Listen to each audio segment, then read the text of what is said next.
On a night, John, where they have a chance to take over first place for the first time since April, as we say welcome to Wednesday Night Dodger Baseball on Sportsnet LA, brought to you by your Southern California Land Rover retailers.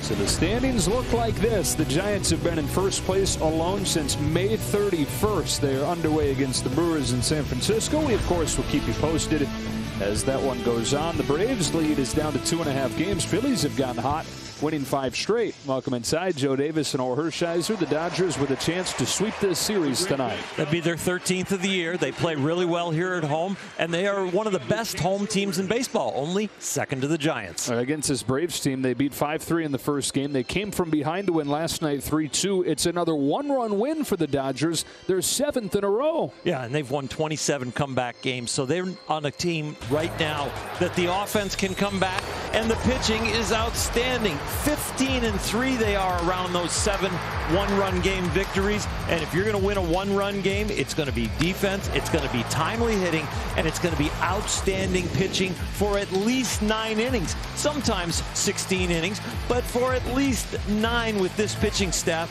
With Kenley Jansen and Blake Treinen doing the job at the end, they have finished off these games in, matter of fact, really good style. And that put a bow on a 21-6 month of August, the 4th best calendar month since the team moved to Los Angeles in 1958. So let's spin it forward now with a great pitching matchup here tonight. It is a couple Maxes going. Scherzer for the Dodgers and an LA guy in Fried going for the Braves. And with Max Scherzer on the mound, you feel really confident that you've got a chance to get the sweep. They've gotten a 3-time Cy Young Award winner out there, the 8-time All-Star. His slider, fastball, and changeup are elite. And he has come over here to the Dodgers and not only caught fire, but really pitching at the best level he has pitched at all year. On the other side, talking about a guy who's pitching at the best level he has all year, it is Max Fried. He doesn't throw as many breaking balls as Morton and Smiley, but he does have an outstanding curveball. If you're going to get this guy, get him early in the count, get him in the first inning, and really attack. 2 pitchers that were 2 of the best in baseball in the month of August going head-to-head in the series finale as the Dodgers go for the sweep. We've got first pitch from Dodger Stadium coming up on Sportsnet LA.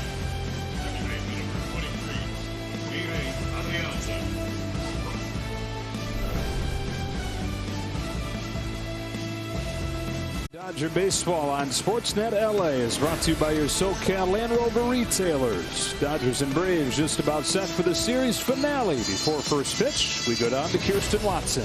Thanks, Joe. Well, today is September 1st. Not only does it feel a little bit like fall, but more importantly, it means that the active roster has been expanded to 28 players. So both Zach McKinstry and Ryan Meisinger were added to the roster today. I got to catch up and meet Ryan this afternoon, and he told me he got the call while he was moving into his new home with his girlfriend in Richmond, Virginia. But what he's looking forward to most about this opportunity is learning from Blake Treinen as well as Kenley Jansen. And with the 2 of them, Dave Roberts said that they are unavailable out of the bullpen tonight.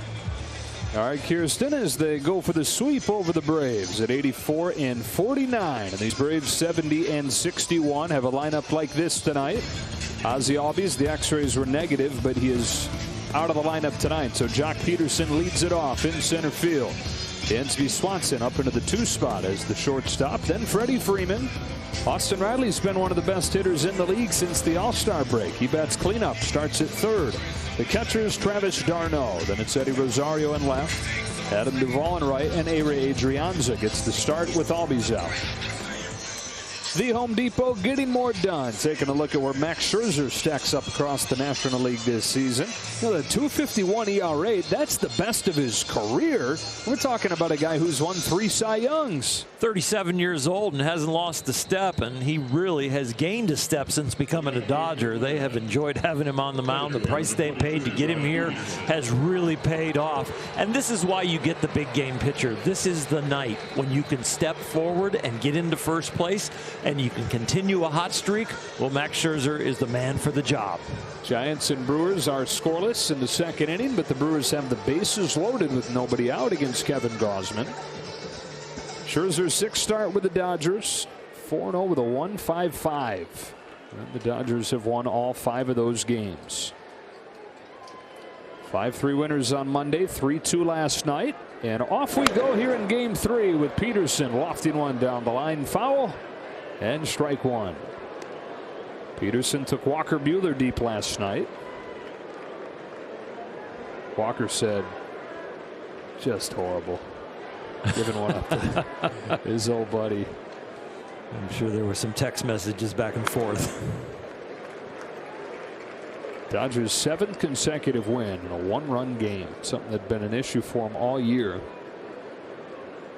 But it puts them within a half game of the Giants, closest they've been since early July.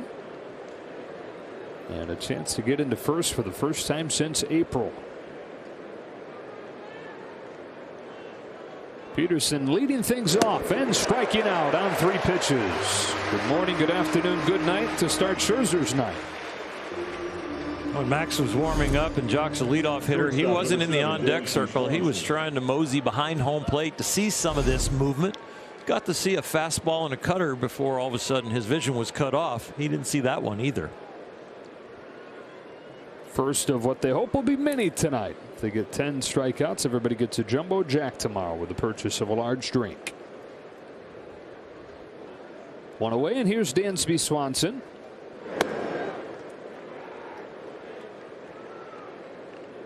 Swanson has played in all 132 games for the Braves this year. That is first in the National League. In fact, the Braves have the top 3 in games played. Breaking ball cut on a miss, 1-1. The entire infield for Atlanta. Those guys are going to be in there every day. Mm-hmm.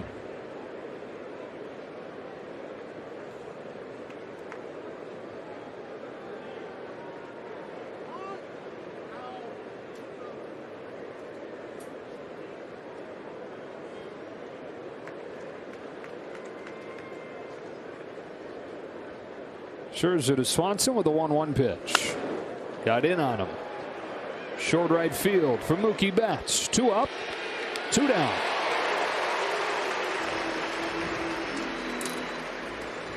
Brewers waste no time getting in front of Kevin Gausman and the Giants.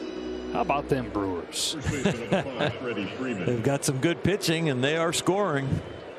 Won 16 of their last 22 games. Dodgers finished the regular season against the Brewers here at Dodger Stadium. And if the Brewers keep doing what they're doing, that could be a series where you're looking at the first seed at stake. Home field advantage. 1 ball, no strikes on Freddie Freeman.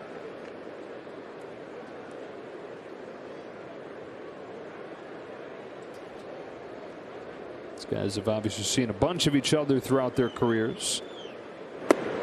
Freeman doesn't have a high average, but he has hit 3 home runs against Scherzer. Isn't that the story with Max, though? I mean, if you don't get a home run off him, you're not going to string hits together. Yeah.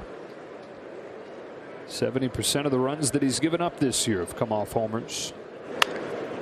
That's flexed into left and will sink in for a 2-out hit. Well, he got Jock Peterson inside. He got Dansby Swanson inside to fly out to right. Now he goes in to Freddie Freeman, saws him off, but it's sawed off perfectly. Braves get their first base runner of the game, and it gets Riley to the plate here in the first. When you think of the Braves these days, you think of Freeman, you think of Acuna before he was hurt, you think of Albies, but Austin Riley vaulting himself into that upper echelon of hitters lately.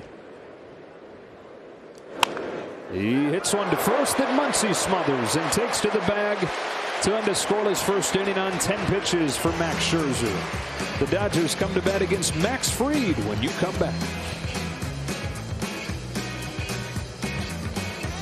The first time tonight, let's see Dave Roberts' lineup. Trey Turner leads it off for him, and then it'll be Max Muncy and Mookie Betts. Turner hits 4th. Corey Seager out of the 5 spot on his bobblehead night. A.J. Pollock's in left. Taylor's in center after getting yesterday off out of the starting lineup. And Barnes catches Scherzer for the second start in a row for Max. 27-year-old Max Fried, who started in the Encino Little League, is now in his 5th year in the big leagues. He went 7-0 last year, and he's having another good season in 2021. Yeah, he started out slow, but he really started to go after that. And he tries to get weak contact, get you to hit it on the ground. The Dodgers are going to have to get his stuff up and lay off the curveball, especially. Don't try and chase it. In August, Fried went 4-0 with a 136. Trey Turner climbs in and swats the first one foul. But what Fried brings to the table on StatCast, powered by Google Cloud. We talk about he's looking for ground balls, weak contact he gets. That's because he's on the edges. When he's on the edges, he is brilliant, and that's the way he has been over the last 5 or 6 starts.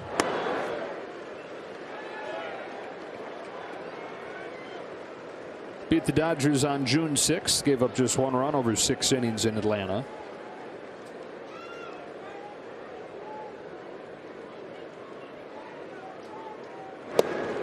He's only started here once, and he gave up 4 runs, lasted just 1 inning in 2019.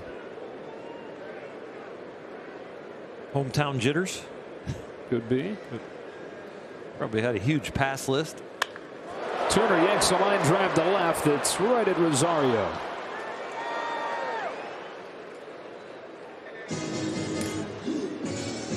I grew up a diehard Dodger fan, dreaming of being the next Clayton Kershaw, watching old video footage of Sandy Koufax.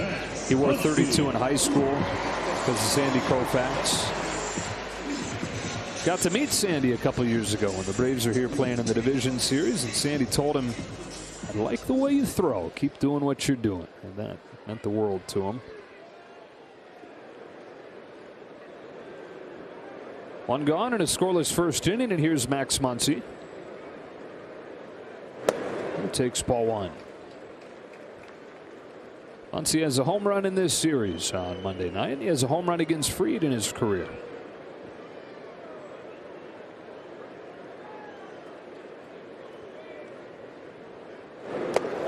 Dodgers saw him twice in the National League Championship Series last year as he started games 1 and 6. Gave up just 1 run over 6 innings in game 1, but then lost game 6, allowed 3 runs over 6 2/3. One of them came on a first inning home run from Max Muncy.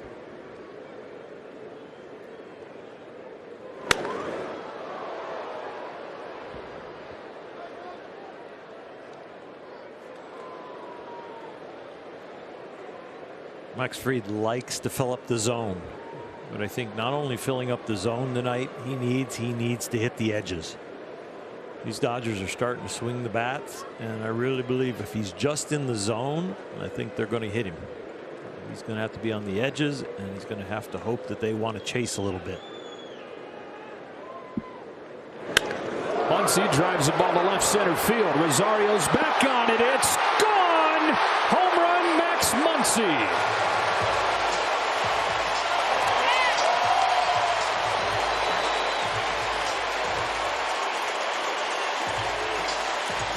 '30th of the season for Muncy, and the Dodgers lead 1-0. Trey Turner hit the ball hard to left field. Before hitting the high slider that he hit to left, he laid off a down and in breaking ball. Max Muncy waits for one a little bit juicier, and that ball just out over the plate, and Max doesn't do too much with it. He just Muncies it out of here. That's a thing now. It's a verb. Yeah, it's his strength. He's got oppo pop. Dad strength. Yeah, he just, he launches the ball in the upper part of the pavilion when he goes to right, but left, pretty solid over there too.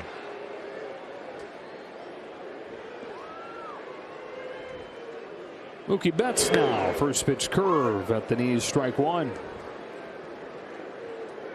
Mookie has homered in both games in this series so far, and has 19 this year, even though he's missed 40 games.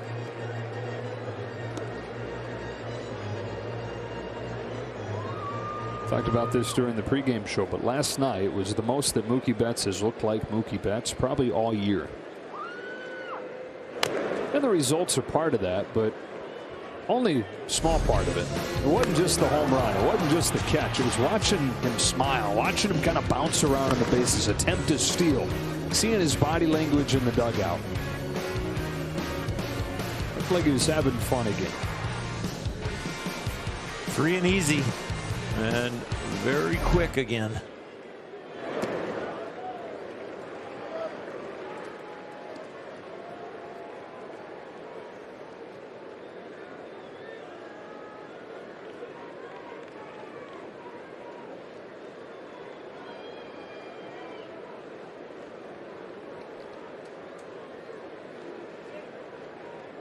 Fried brings him a 2-2, and Betts chases for out number 2. This is the one you need to lay off of, and Mookie will learn his lesson. You don't see him flail at those very often.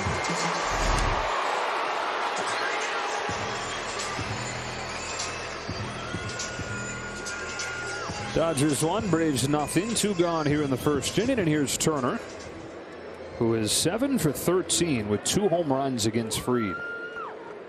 Like Muncy, he hit 1 in the first inning of Game 6 last year.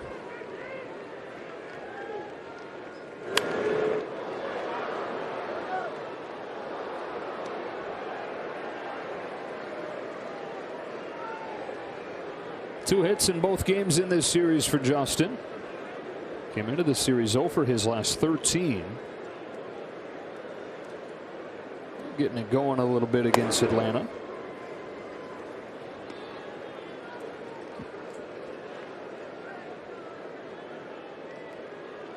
I've mentioned it before, but this is not the time of the year when guys are thinking about themselves and what kind of year can they build. They can finish off a year, but really what they want to do is finish off a year for the team. Ham and egg it the rest of the way. September baseball is about somebody step up.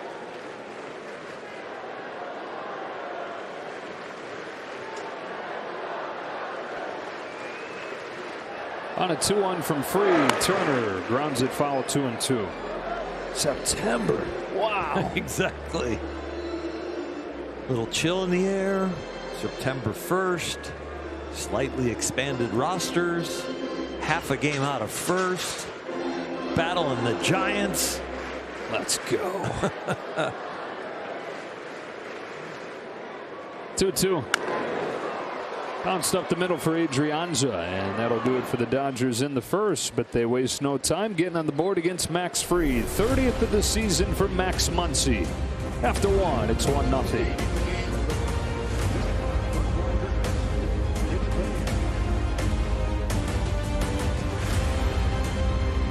To you by your Southern California Lexus dealers. Unhappy homecoming. That's about Max Fried. Don't let him come home and be happy with his pass list. Runners in scoring position so far in this series. They've been hitting the home run like Max Muncy, but 1 for 12 with runners in scoring position. Need to get better there and someone step up. Kenley Jansen and Blake Trinan are down tonight for rest, so the rest of the pen's going to have to step up at the end of the game. Travis d'Arnaud starts the second for Atlanta. Takes strike 1 from Scherzer.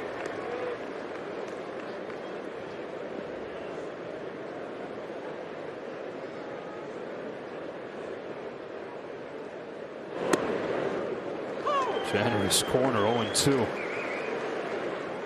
Max got his outs in the first inning with 3 different pitches, and I like that because when you're going against a power hitting club, you want to be a little bit more of a mystery. You don't want to just live with 1 or 2 pitches. Then all of a sudden their big swings can start to time. 4 of the 5 runs for the Braves in this series have come off solo homers. Only the Giants have hit more this year. d'Arnaud's got 4 in an injury-riddled season. Missing 3 months with a broken thumb. Good take here to even the count 2-2. He has 2 home runs against Scherzer, who has had his issues with the Braves actually relative to Max's track record.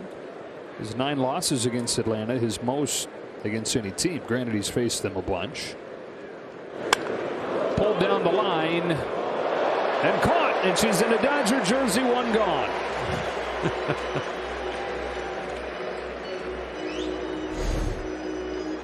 This ball is hooking back fair. Oh no, foul. Okay, you can catch it.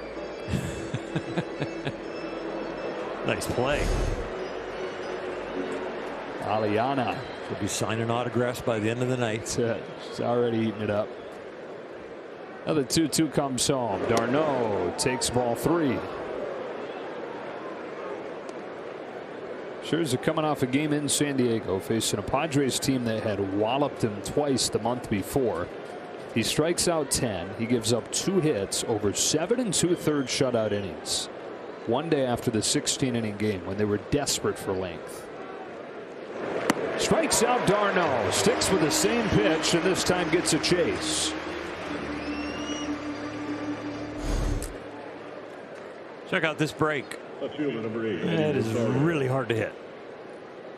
Throws 2 over there, 1 just grazing the edge and missing. This one perfectly placed.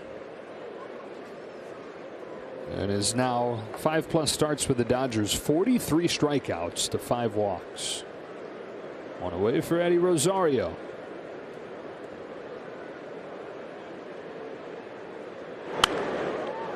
Popped up. That time of night where it can be difficult. Turner's there. After the long at bat for d'Arnaud, 1 pitch out here of Rosario.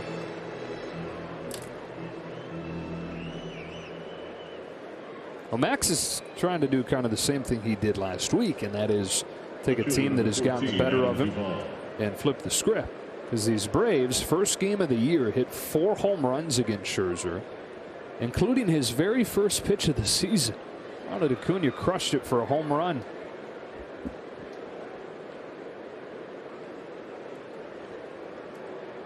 Bases empty, 2 gone. Adam Duvall, who's second in the league in home runs and in RBIs, looks at strike 1. Well, they hit both his primary pitches, his slider and his fastball. The fastball not as for a high average, but 2 of the home runs were on heaters.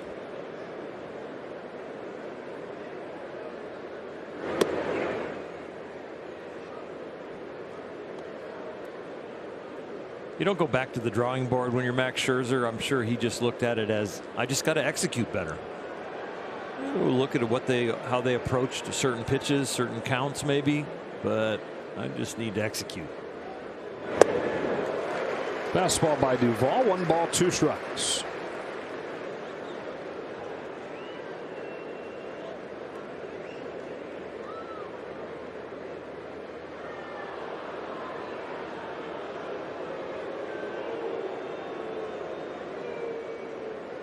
Here he comes. A changeup feathered over the inside corner to strike him out. Bookend K's on a 1-2-3 second for Max Scherzer. It's 1-0, middle 2.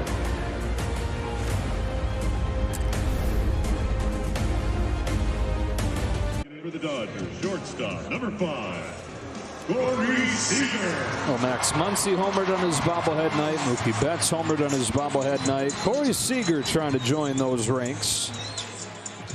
The Dodgers in front 1-0 and a Muncy first inning homer. Seager does have a home run against Fried before. And here he fouls off a first pitch breaking ball. Seager homered in the first game, and then last night had the game-winning RBI double. Well, if Siegs does hit a home run on his bobblehead, if it's a breaking ball, he'll pull it to right. Probably be a high arcing fly ball. If it is a fastball, I'd say he'll go to left center. And if he does either one of those, he is locked in.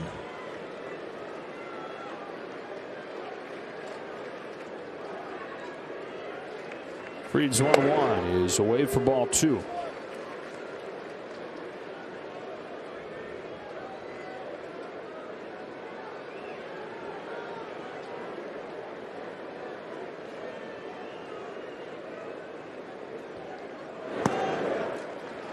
Three and 1.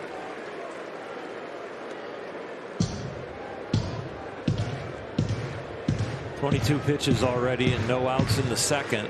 It is a grind to go through this lineup when they are locked in and they are making you throw strikes. This guy normally very efficient.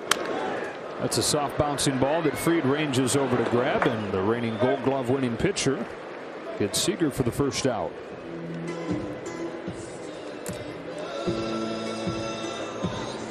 You know, like we've seen with Julio Urias and Walker Buehler, these guys like Fried and those guys that fill up the strike zone. Sometimes they have to be a little edgier at the beginning of the count and a little edgier with their fastballs, because if they get predictable and they get to strike throwing, all of a sudden a lineup as consistent as the Dodgers is, with power and average and a good eye, they can hurt you. And he's barely 50% strikes so far. Bases empty, 1 gone. Here's Pollock, going through a bit of a slump last few days. 1 for his last 13. On the first pitch from Fried, he takes high and in.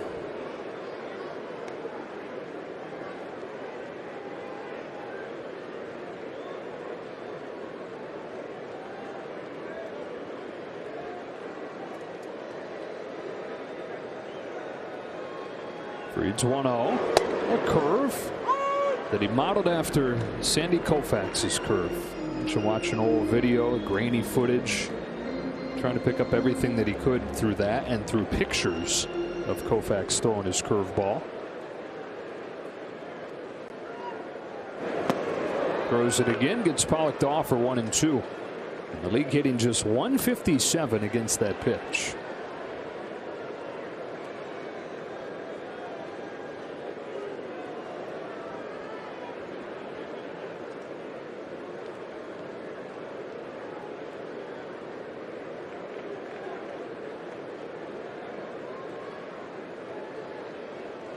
The 1-2. 3 curves in a row.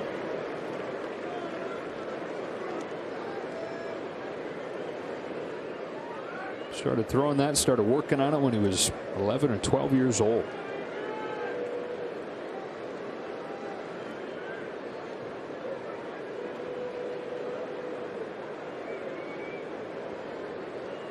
Two. Sandy's curveball was one, of course, that came out of the window of a high fastball. Sandy threw very hard, that shoulder high riding fastball, and then the curveball dropping out of that. Kind of the pattern that we've seen with Clayton Kershaw when he uses the high fastball and the curveball. When you think about Sandy's curveball, you're thinking about in the hitting area how sharply it is going down.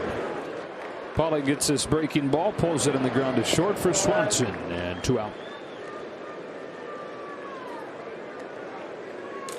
The best guy in the Dodger lineup that came up with the theory to hit that sharp breaking curveball was Justin Turner. He thinks about getting under the baseball and getting it, not like we just saw there with A.J. Pollock, where he's just making a normal swing at it, but if it keeps breaking that sharply, you end up hitting a ground ball on it. Matching the plane of the pitch. Yeah, and it's going to look like an uppercut when you go to match the plane of that curveball. Here's Taylor, 2 gone and the base is empty. Taylor came off of the bench last night, sacrifice fly to bring in the tying run. And he said it's amazing. The swing doesn't feel very good right now. He's hitting 180 over his last 15 games. He flies that ball into center field. Peterson juggles it some, and so Pollock comes in to score. And he said suddenly the swing's not feeling so bad. Everybody's telling you great at bat. But if Jock doesn't juggle it, he makes a play. Well, swing might not feel as good. You're not getting the high fives. There is something about results that can all of a sudden loosen up your brain. Said that he went around here 1-1. That wasn't his good swing.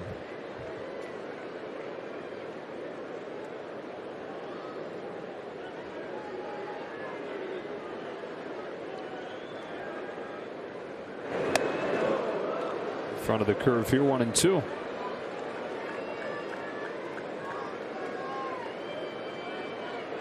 Dave Roberts also made the point about that sacrifice fly. He said, look, we need to get Chris Taylor going, first of all. Second of all, here's a guy who's really grinding, but he comes up and does exactly what the situation calls for. Finds a way to get that runner in from third, even when he doesn't feel great, and comes in cold. Takes it in the dirt, and it's 2-2.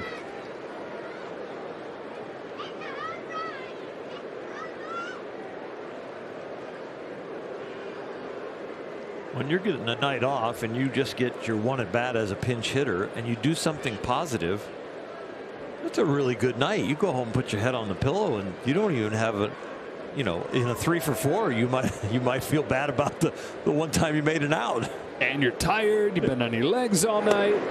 Swing and a miss for strike 3. That's a 1-2-3 inning for Fried.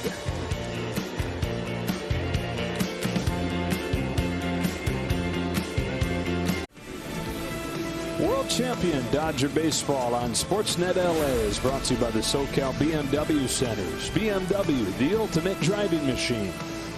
And by Jack in the Box. Try Jack's new $3 spicy tiny tacos and $4 loaded spicy tiny tacos. Max Scherzer cruising along so far, and the Dodgers on a Max Muncy home run lead 1-0.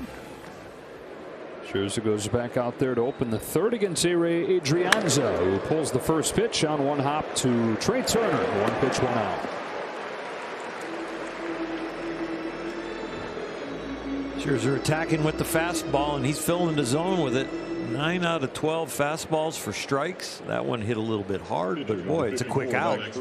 It's after the Padres went 0 for 10 against his fastball, as he found something in his bullpen session between the Mets start and that Padres start, because the fastball was an issue against the Mets last time he was here. Really lost command of it. Before finding it again to dominate San Diego.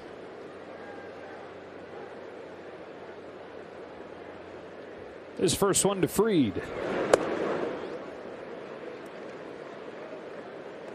Fried, a .325 hitter.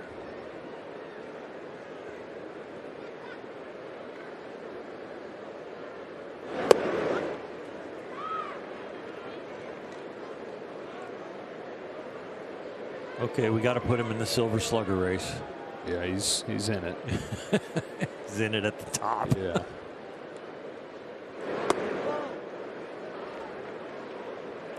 The good thing is he's a local product. That's right. Be bringing it home to Southern California.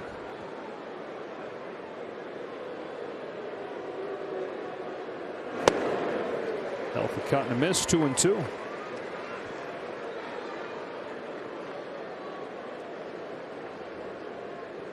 Born in Santa Monica, went to Montclair Prep through his junior year. Their baseball program folded, so for his senior season he was at Harvard Westlake. He lifts this ball to center field. That sends Taylor back. They'll put it away for out number 2. Shakey's Pizza is celebrating our educators with a Spectrum Sports Educator Sweepstakes. 8 lucky winners will receive a $50 gift certificate from Shakey's Pizza, plus a virtual teaching kit. Enter online at spectrumeducator.com for your chance to win. Back to the top for Peterson, who they are calling the Blonde Bomber as he dyed his hair. I saw that on Instagram. He was walking in with Austin Barnes. Looked like he was parking in the Dodger player parking lot, still taking some privileges. Curveball 0-1.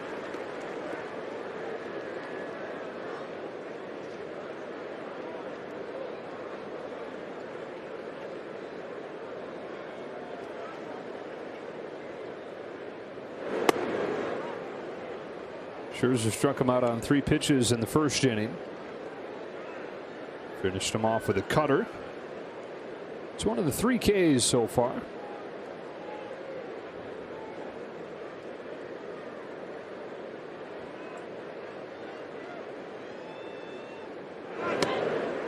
One and 2. All right, so being told that Jock and Barnes rode in together. Oh, okay. So he got a ride in the lot. Yeah, he's good.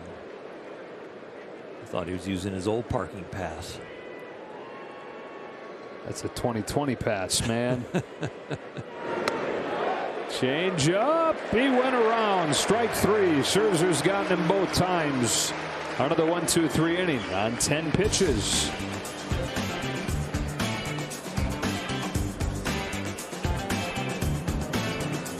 Our friend Samuel Broyles kind of looks like Corey Seager. He's holding the bat like Corey Seager, like a left-handed hitter, and probably doesn't surprise you, his favorite player is Corey Seager. And he's our junior Dodger of the game. You can go to Dodgers.com/JRDodgers to learn how you can sign up. Got to make sure he gets a Corey Seager bobblehead. Austin Barnes taking ball 1 from Max Fried. Barnes 1 for his last 15 with a 1 hit, a home run against Yu Darvish. 1 hit for the Dodgers tonight, a home run from Max Muncy.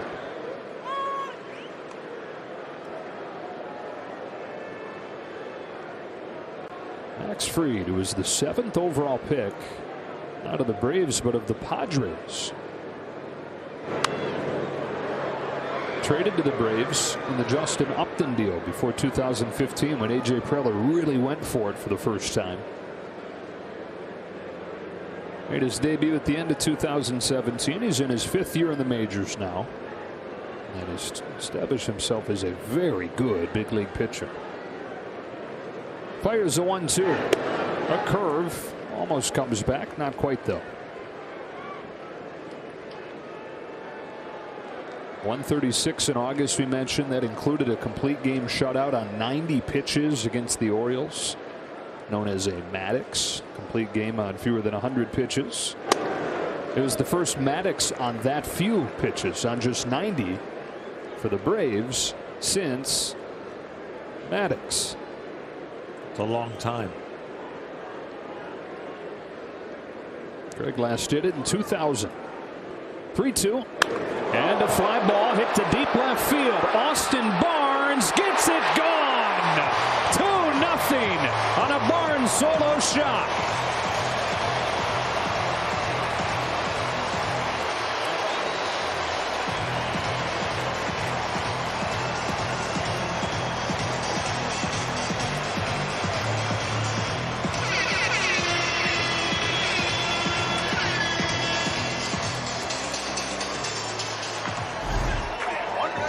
Way to go, Austin Barnes. You're not in there very often, but boy, are you swinging a good bat, and you just made Jerry Hairston Jr. look really good. That's who he called his shot. Wow. We'll hear about it in the 8th inning. Hey, this is significant here. Scherzer at the plate. Yeah. The home run was cool, but Scherzer's trying to avoid some history that he doesn't want. No hits in his first 48 plate appearances. And he's now tied with Wei-Yin Chen for the longest hitless drought to begin a season ever. No hits in his first 49 plate appearances. Get the ball. Get the ball, yeah. We talked about it before. It's shocking because he's been a good hitter throughout his career. He's had 3 separate seasons where he's hit above 200. He's close to a 200 hitter for his career. But coming off a year where pitchers didn't hit at all, he's yet to find one.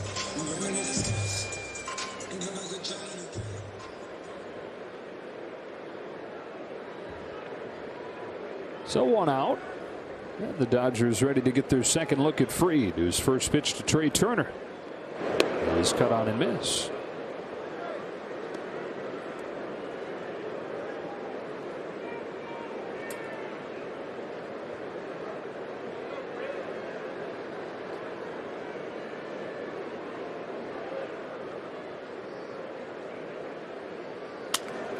Broken bat roller to short.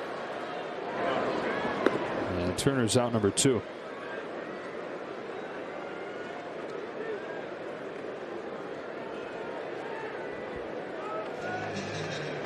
Here's Muncy. 13, Max Muncy. So with a first inning home run against a lefty in Fried, he continues what he's been doing all year, and that is hitting left-handers better than he has right-handers. And he said he's got no answer for that.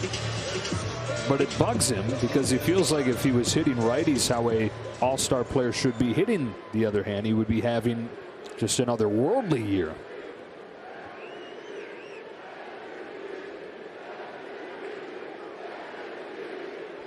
MVP chance raining down as Muncy takes a strike. The home run was a sweet one again. It's not too much. It's just enough. Max knew he got it. It wasn't one of those no-doubters, but he felt really good about it when he left the box. Max says his swing is best when he's more upright in his stance. Against righties, he can't help but lean forward a little bit. He says he tries to stand upright, but then everything feels like it's a mile away from him. He lifts his curveball to deep center field. Way up there. When it comes down, it's off the wall. Muncy's headed for second. He's headed for third. He's got a triple. And he'll hear the MVP chants more.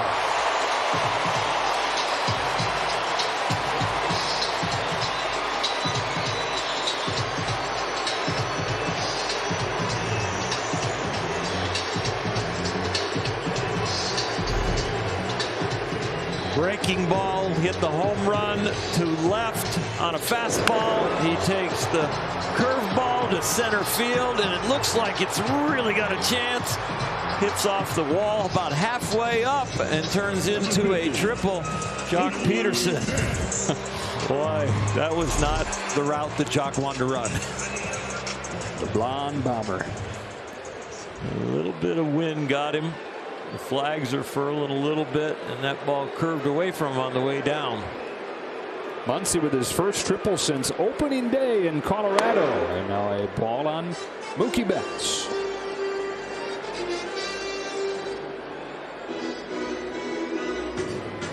He's got the two tough ones out of the way as far as the cycle. I like it.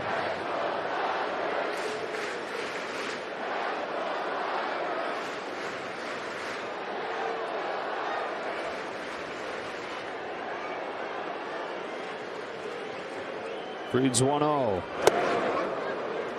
Got Betts chase a breaking ball out of the zone his first time. Here he shows off his slider, which he incorporated a couple years back, giving him a different breaking option.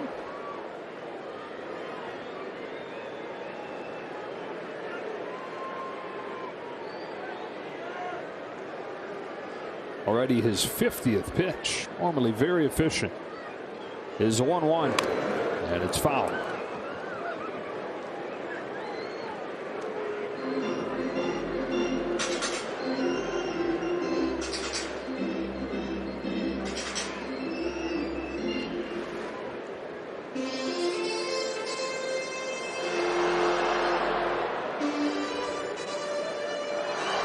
Yeah, this is a guy that had a complete game on 90 pitches 2 starts ago.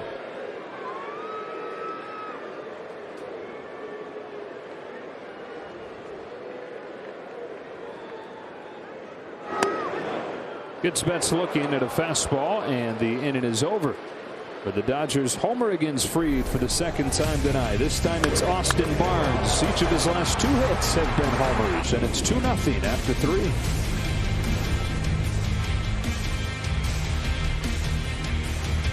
In Center Field Plaza, right next to the Gold Glove Bar, where the Dodgers commemorate some of the most iconic moments in Dodger Braves history. This plaque right here behind me is Hank Aaron's final home run at Dodger Stadium, and then right below right here, this is Vin Scully's call of Hank Aaron's home run, the 715th home run he had. That's when he surpassed Babe Ruth all-time home runs in 1974, guys.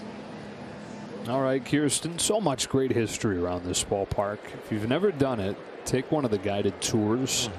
They do an awesome job. Right down the pipe, strike 1 on Dansby Swanson. This one blue pit for the Braves through 3 against Scherzer.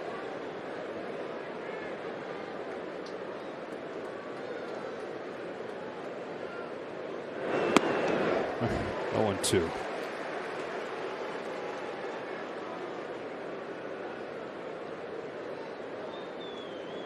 Not only is he a mystery of what he's going to throw you in the beginning of the count, in the middle of the count, he's a mystery in how he's going to put you away. Like that, perfect example. Yeah, 3 changeups for put away pitches so far, the slider and the fastball. And you'd think, oh, it's going to definitely be the slider, but he's used to changeup, gotten 1 strikeout with a swing here, and another one just got him looking. And that at bat, he goes fastball, slider, change. Gets him on 3 pitches, 5th of the game, 5 more, and Jumbo Jack. Here's Freeman, who muscled the only hit of the game into left. He's laid in a fastball. Now, people around the team talk not just about loving what Scherzer's doing, producing. They've won all 5 of his starts. He's got a 1.55 ERA. But the other stuff, too, having him around, having his personality in the dugout, talking baseball with him. So many guys talking about how much they've enjoyed just the baseball talk, because he loves to talk baseball. Wow. It's one of the great hitters in baseball, down on 3 pitches, flailing wildly.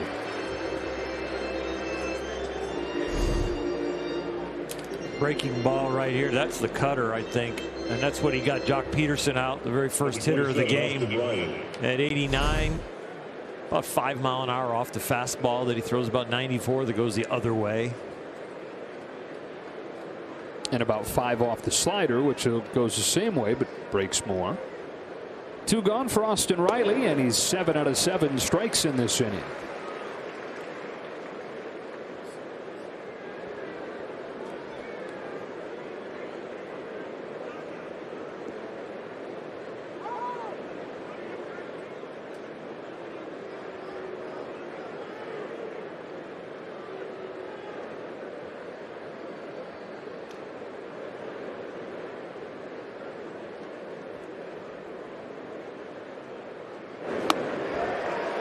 8 out of 8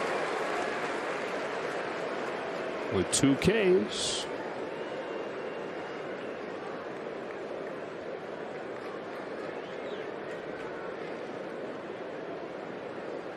Is he going to do it? Oh, gone it. Still a strike, but if it had been strike 3, would have been an immaculate inning.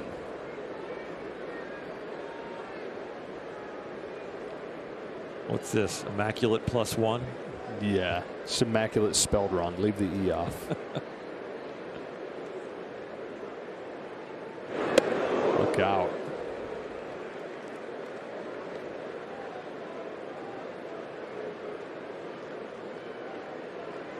What a treat. Watch him in this jersey. Entering free agency, who knows? A chance to be watching him in this jersey for years to come. Fly ball, shadow center. Turner out, Taylor in, inning over. To the bottom of the 4th, the Dodgers 2, the Braves nothing.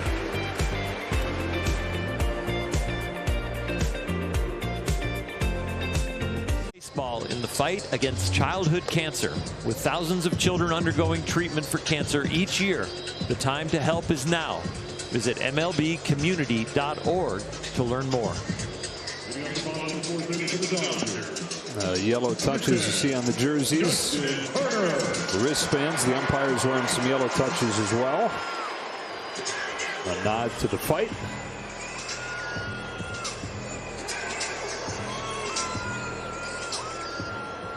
Dodgers up 2-0 and a pair of solo home runs against Max Fried. And it's Justin Turner lead this inning off.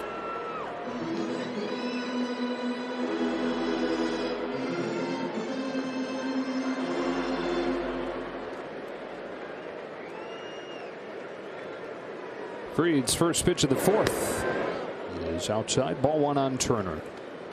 Max Fried, born January 18th, 1994. Hours after the Northridge earthquake. Curveball misses, 2-0. His parents drove around frantically trying to find a hospital that was still operational. Santa Monica Hospital had sustained some serious damage, but they were still taking patients in, so they went there. The elevators were down, so Max's mom had to climb the stairs while in labor. They get her into the delivery ward. She has Max. And then 6 hours later, they're all released because they were worried the building was going to collapse. That's how Max Fried came into this world. He's missed with a few curves on Turner, and it's 3-1. We mentioned started out at Encino Little League, where they say he didn't have a clue what he was doing when he started. First time they gave him a bat, he swung, he put it in play, and he ran to third. Well, he's left-handed. True. Honest mistake. Full count.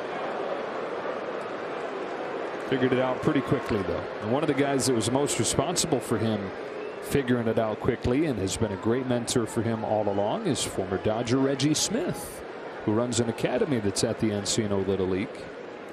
Those guys still talk frequently.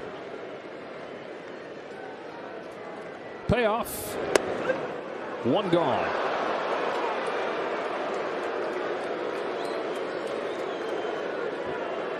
He was trying to land a backdoor curveball to him the whole at bat, and it came down to the last pitch when he did it.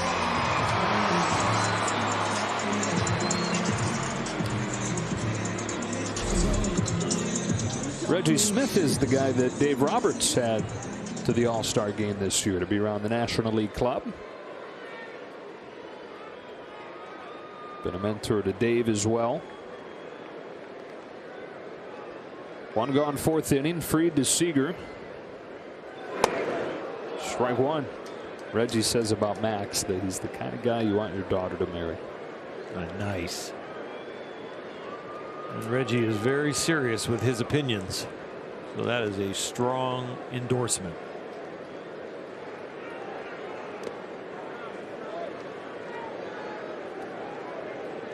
There's a sign posted at the academy that talks about Sandy Koufax's quote, like you've mentioned, where you don't need to try to throw everything so hard. Yeah. Let him hit it.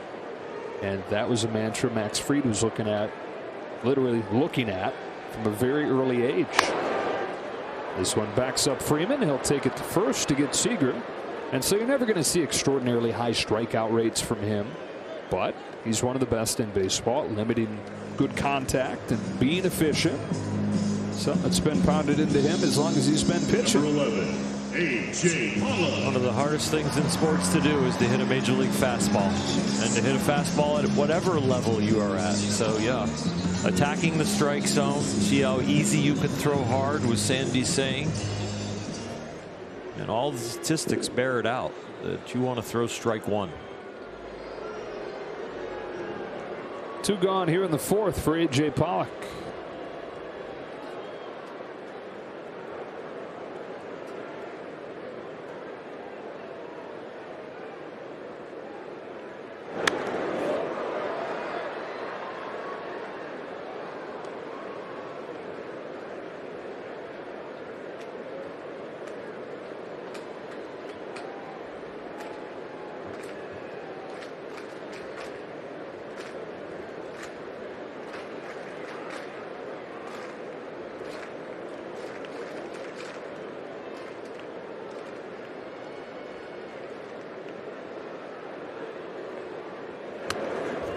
Oh, and 2.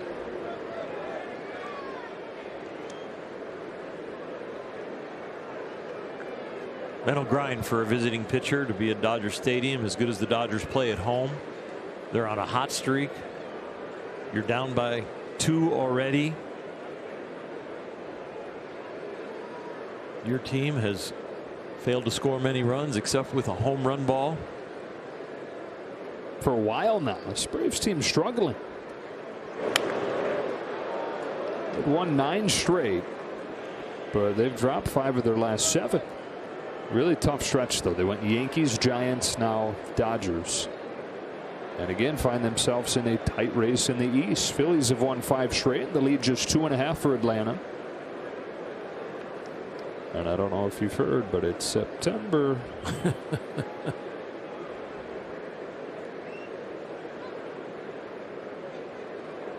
Another 0-2. Dodgers lead this one 2-0. Giants trail theirs 2-0.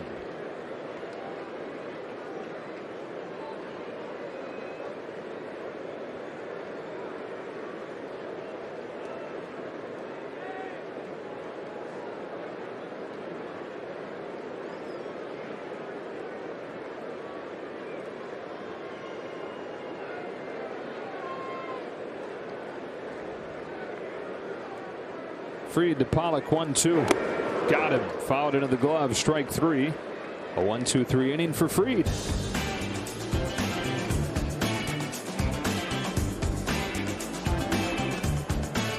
Here we go. Brought to you by Kona Brewing Company. Another gem so far from Max Scherzer.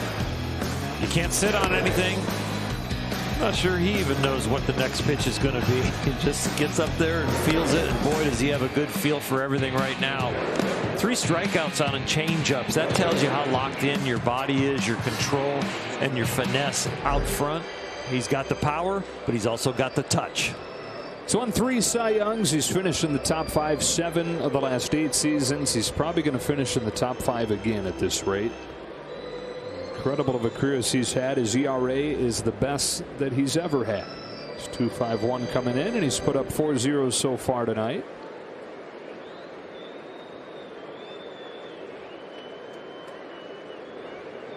Quick math, it's down to 244. Swing and a miss by Travis d'Arnaud. I'm kidding. I can't do that math in my head. It's on the video board. Okay, you had me. Earned runs times innings divided by 9 equals 244. All right. Show your work, Davis. Remember that. Show your work.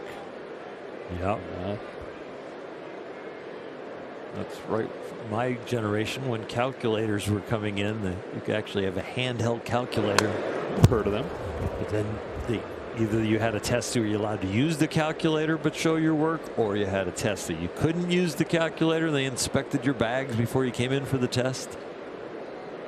And then there were those calculators in like algebra. Maybe they didn't have these yet, but really smart ones. The Texas Instrument one early on for me. Yeah. Where they had different levels of buttons. Yeah. I'm like, oh no, I can't do that. The ones where you could write in basically like formulas code. Yeah.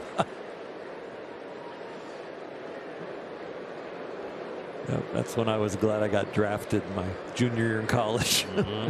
They continue on with that stuff. 1-2 to d'Arnaud, and his slider is away, ball 2. Max is a big math guy. He had a 3.9 GPA in high school. He was a finance major at Missouri. He's always been into numbers, always been into baseball stats. Back to his time at Mizzou. Rudimentary things at that point. He was looking at first pitch strike rate, walk rate, how often he could retire a hitter on 3 pitches or less. They track that. And now he's the guy that's as into the info, as into the advanced data as anybody. He knows what he needs and knows how to use it once he gets it. It's another thing that the people that are learning more and more about him around the team rave about is how well prepared he is.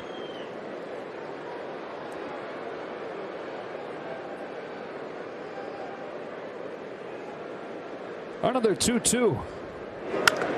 Ground ball up the middle. Seager's there.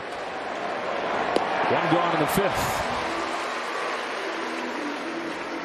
Be here Friday, September 10th through Sunday the 12th as the Dodgers host the San Diego Padres for a 3-game series. Stay after the game on Friday to enjoy Friday night fireworks presented by Q-Cells, or for Kids Run the Bases on Sunday to close out the series. Get your tickets today at Dodgers.com/tickets. Hey, how long before Freeman's bloop single starts to become a real bummer? Another couple innings. 7th. Pitch count's in really good shape. Yeah, so much for that. That stays perfect. That first pitch fastball that he's been pounding the zone with. We've seen some balls hit hard on the pitch, but they've been right at him. This one finds a hole through the shift side. From Eddie Rosario. First base runner since Freeman's first inning single. On to the second total tonight. It brings up Adam Duvall. Just like that, the Braves have the #2 home run hitter, or at least tied for second in home runs, at the plate, representing the tying run. 12 of the 15 runs in this series combined have been on homers. 8 of the 10 for the Dodgers and 4 of the 5 for the Braves. Strike one and a slider.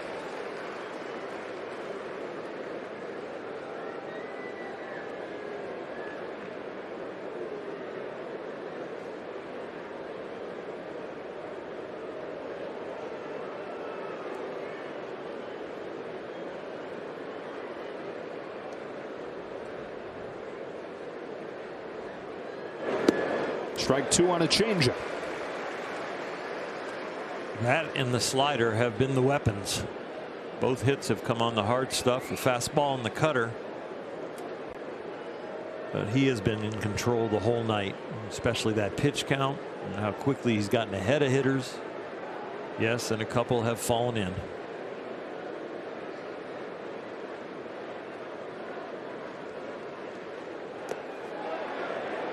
No swing, ball 1.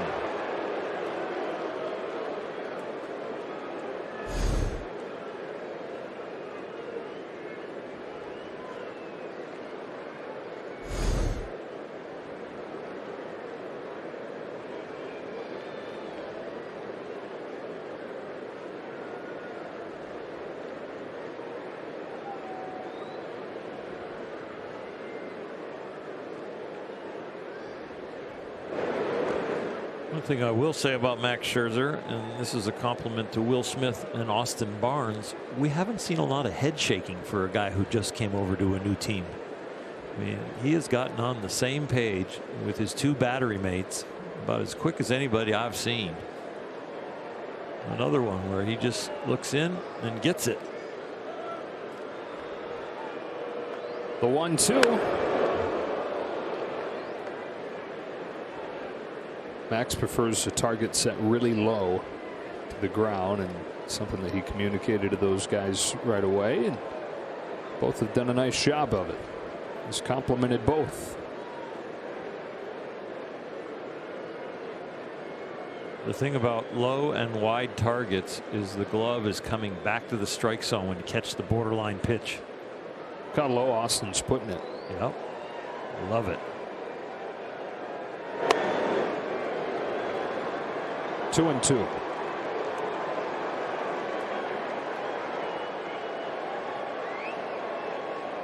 And you'd be amazed at how that stimulus of the glove being the exact shape, the exact place you want it, really can lock a pitcher in. It just, everything starts to feel even more and more comfortable on the mound. You don't feel like you're working as hard. You know exactly where you want the ball to go, and you're getting the image to hit it. Fastball for strike 3. Duvall like a house by the side of the road, watches it blaze by, and Scherzer has his 7th. A fastball is a put away pitch. Been using the slider and the changeup mainly for those put aways. He just didn't believe he'd thrown back-to-back fastballs. 2 out, and the hitter's Adrianza.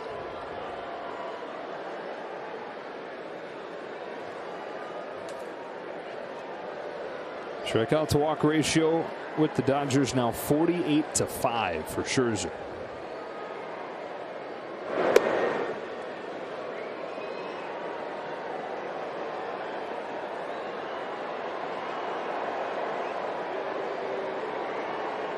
Tried to start him off with a rare curveball. Kind of like when we saw Kenta Maeda use that, you know, just kind of steal a strike pitch. Surprise every once in a while pitch.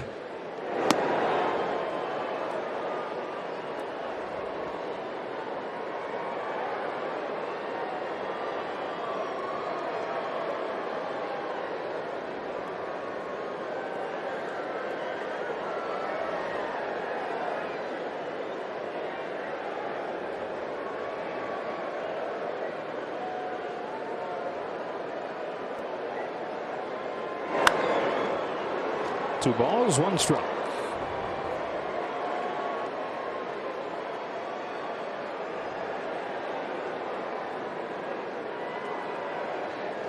Some of the best information you will get on the mound is from a loud foul ball. Tells you an awful lot about where the hitter's timing is, their confidence, what they might be looking for.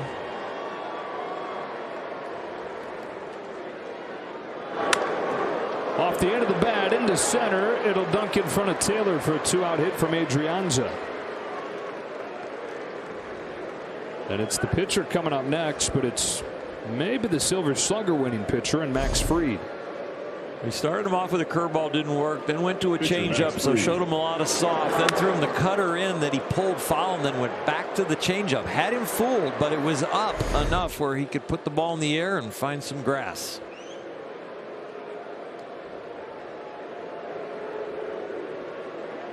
Two on, 2 out, and a 2-0 game in the 5th. Fried, who flied to deep center his first time.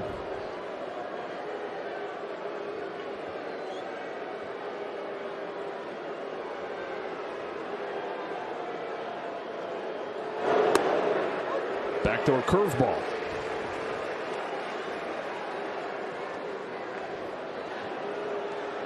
Max has taken nothing for granted in Fried's first at bat.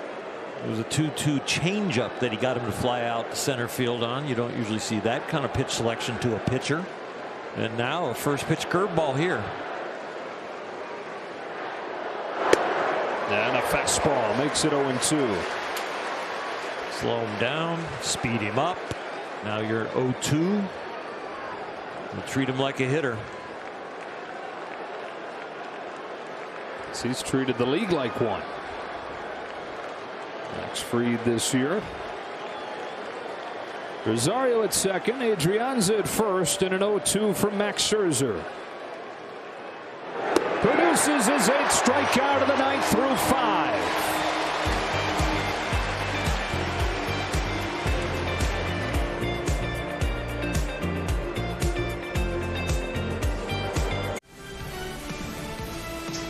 World champion Dodger baseball on Sportsnet LA is brought to you by Morongo Casino Resort and Spa. Good times, less than 90 minutes from wherever you are.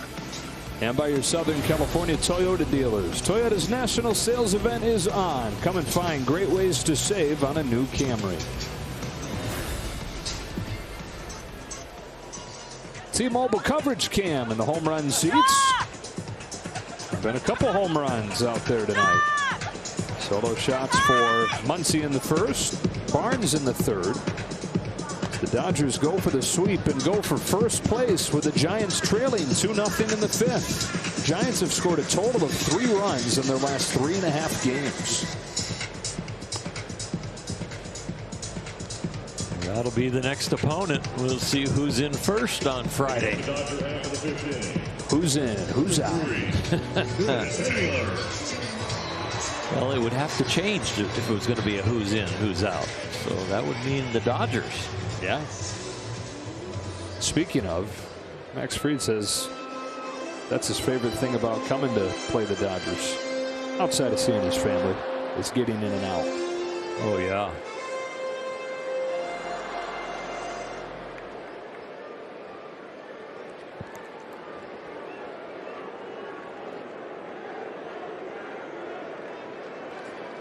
Chris Taylor leads off this inning and fouls it off, strike one.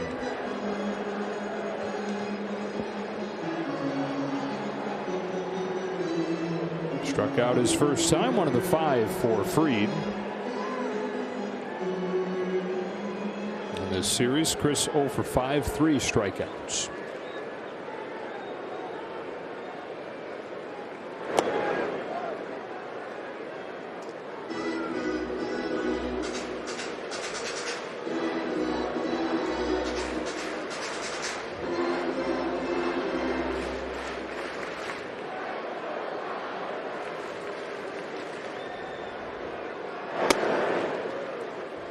Two and one.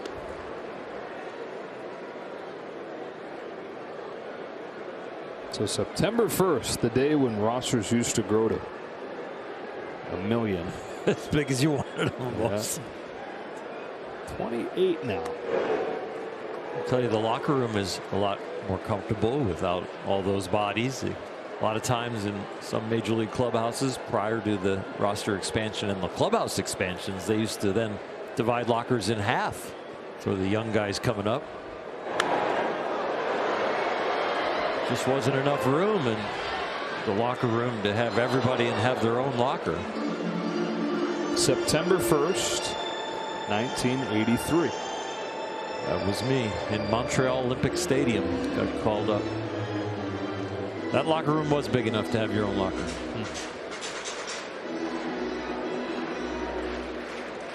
Wrigley, no. No. Fried home with a payoff.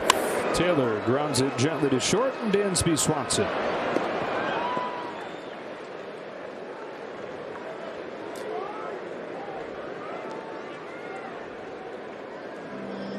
One gone, 5th inning. Here comes Barnes. Number 15, Austin Barnes. We'll give Jock Peterson a ride to the ballpark today. And send a Max Fried pitch for a ride. His 6th home run.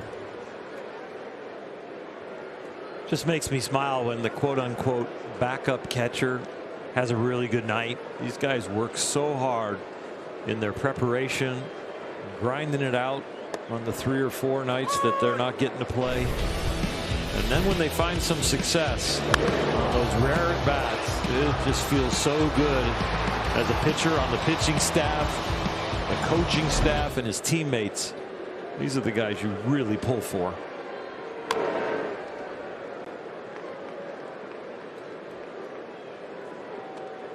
Probably for many of those reasons you just mentioned, but this is a guy that everybody down there loves. Yep.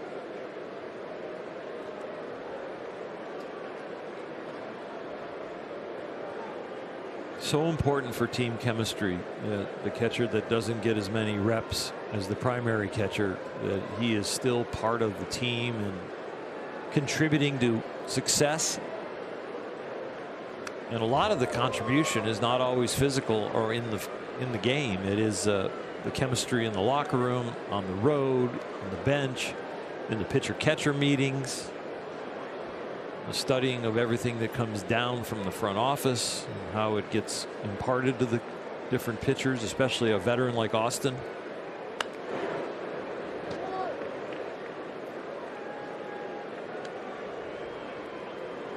You know, overall, Will's only been here a little over a year, right? At bats wise. I mean, yeah. Just number of at bats and number of games. We're looking at a lot of experience that Austin has that he hasn't had yet, that he's, I'm sure, still teaching just through osmosis.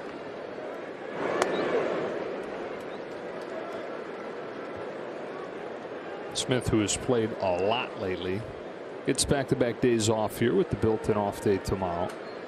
And then Dave Roberts plans to start Austin Barnes Monday with that quick turnaround from Sunday Night Baseball in San Francisco to a afternoon game in St. Louis the next day. Strike 3 called on Barnes, 2 gone in the 5th.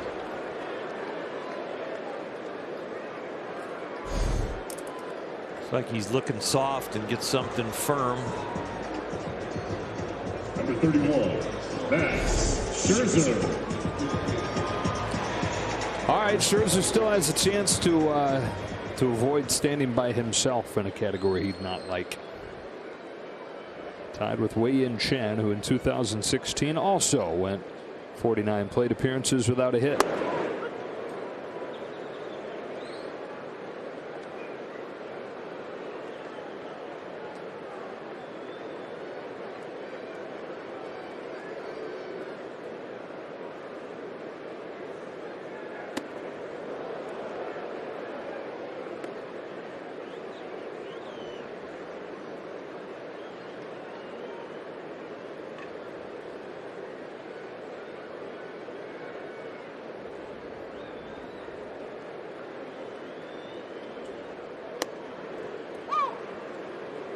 One and two.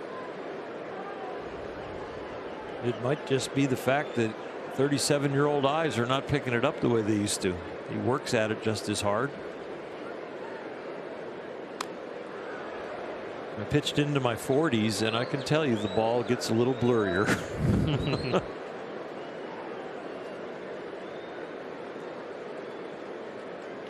Gets on you a little quicker. You don't recognize the spin quite as fast as he used to.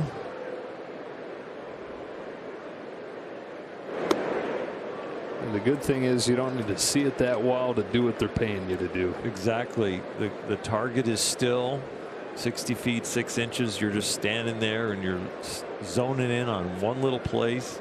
That ball coming at you can go a lot of different directions and up and down. Scherzer down swinging, and this game goes to the 6th. 2-0. Dodgers looking for the sweep, looking for first place.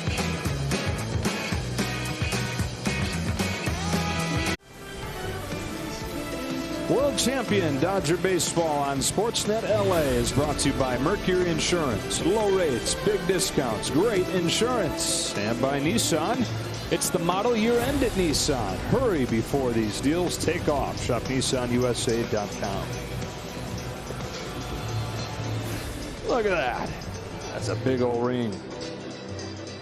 Even the ones they wear on their fingers are big. Yeah, not a whole lot smaller than that, actually. Yeah. Did you mention it? Scherzer has one from 2019 with the Nationals. Love to get a blue one. He's got his swing and miss stuff working. He's got 18 swings and misses. His yearly high is 22 this year, twice back in May. So 18 already through 5 innings and only 64 pitches. Giants have tied it 2-2 bottom 5. At the risk of turning it into a math lesson, let me just preface it with that. So put your math hats on for a second. Another swing and miss note. The league average is about 25%. You swing and you miss 25% of the time. Right. They're swinging and missing half the time. Double average. And there's another on a changeup to Jack Peterson.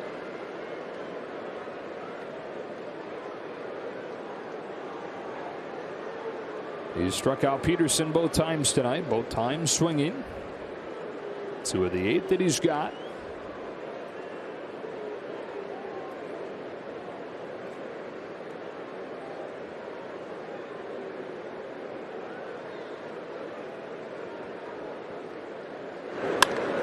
Line drive center field. Taylor for the first out of the 6.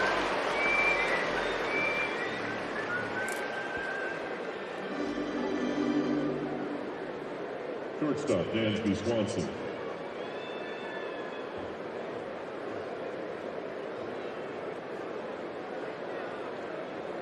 Here's Swanson. Went from being the first overall pick of the draft to traded to his hometown team. He's from Marietta, Georgia, and admittedly feeling the pressure of that whole thing, being the savior. He thinks that probably kept him from being at his best early on in his career, but he's really started to put it together the last couple seasons. Best offensive year last year. Similar numbers this year. Behind Scherzer, 0-2.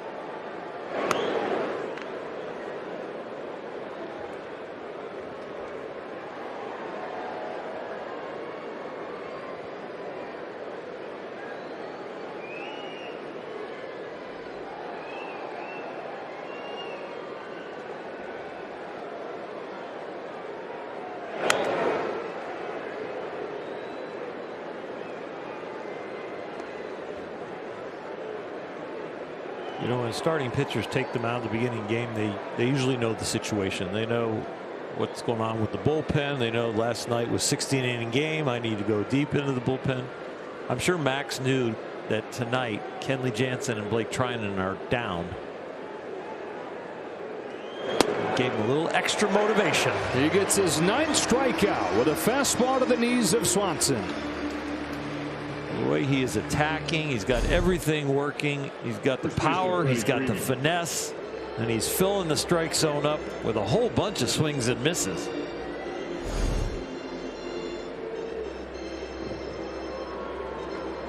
That's his 3rd strikeout of the looking variety. One of the 3 hits for the Braves tonight belongs to Freeman. Struck out his other time.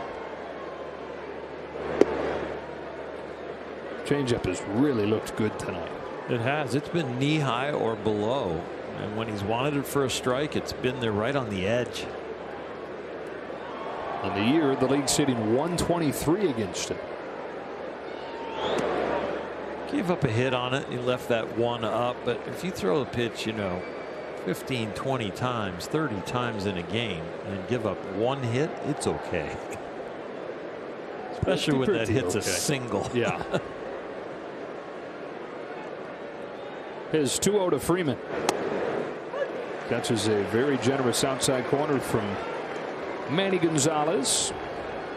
You don't usually get that one when the target's in and the ball is off the plate away.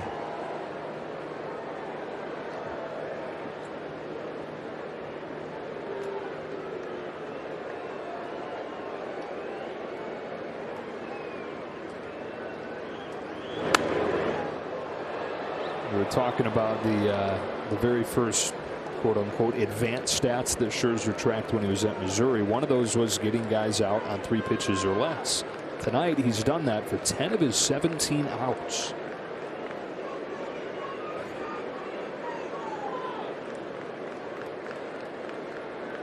He's home with a 2-2. Freeman digs it out, sends it in the air, right center field. Betts is there, and that's the inning. 6 shutout innings from Max Scherzer. 2-0. Dodgers in front. On Monday, September 13th, when the Dodgers face the Diamondbacks, be one of the first 40,000 fans to receive one of these Tommy Lasorda bobbleheads. For tickets, go to Dodgers.com/promotions, guys. All right, Kirsten. Dodgers in front of Max Fried and the Braves 2-0 as we go to the last of the 6. Top of the order coming up against Fried. Dodgers only have 3 hits in this game, but 2 of them have found the seats. One from Muncy, one from Barnes. Trey is 0 for 2, 2 out of 10 in this series. He has hit Fried well throughout their previous meetings, and takes a ball here. These Dodgers are pretty good when balls hit the seats. They are 22-2 when they hit a home run.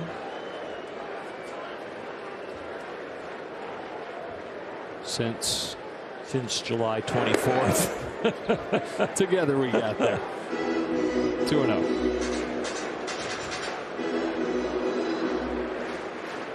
Sometimes when I take my notes, I put the date off to the side. Right, fine print. Yeah. Dr. Scribble. Dr. Hirschheiser. Oh no, don't go there. This is another thing about Scherzer. Guys have talked about how willing he is to have conversations with anybody and everybody during his starts. A lot of starters don't touch him, don't talk to him. I would say most starters are that way. Leadoff walk for Trey. You definitely need to be invited in. I'm sure it's awkward for his teammates. Maybe less and less every time it happens. But at the beginning, you definitely feel like I need to be invited in and asked a question before I'll talk to the current starting pitcher. I mean, he's just going down the bench. You got Arias and Pujols. Now he's moved on to Pollock. Brusdar, Gratterall warming. Okay, is he going to be done?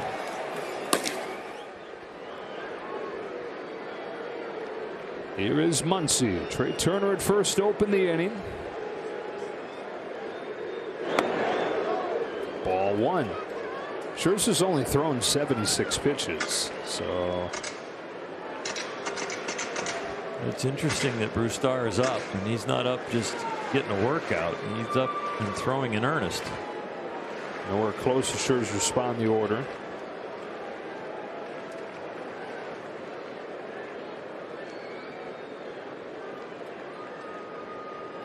Muncy's got a home run and a double.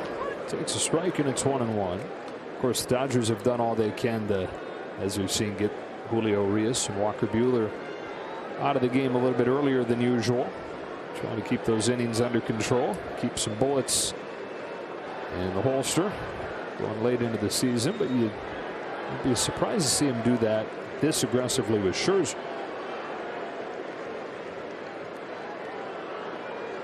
Turner leads, and Fried throws. 1-2.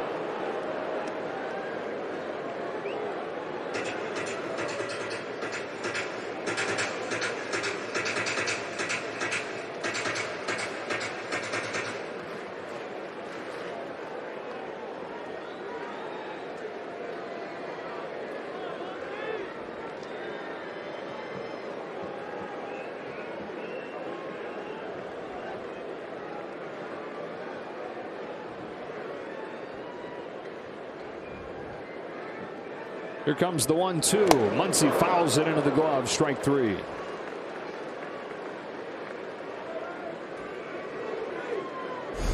Fastball in. Max is on it. Just missed it. So he gets Muncy for the first time tonight on his 8th K. Two of those have come against Mookie Betts. One of them on a breaking ball chasing low. One of them on a fastball looking.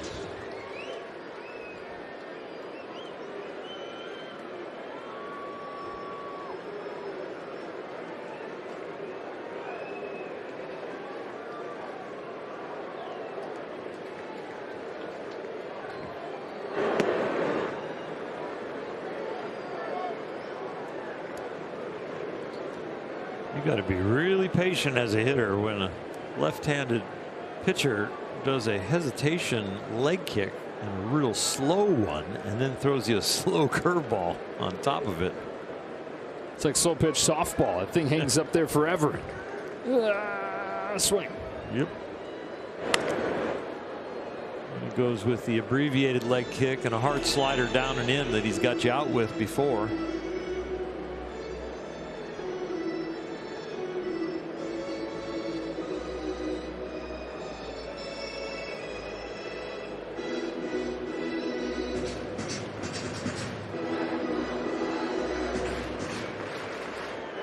Dieter playing Born to Run with Trey Turner on first. On a 1-1, Betts bounces it foul, 1-2.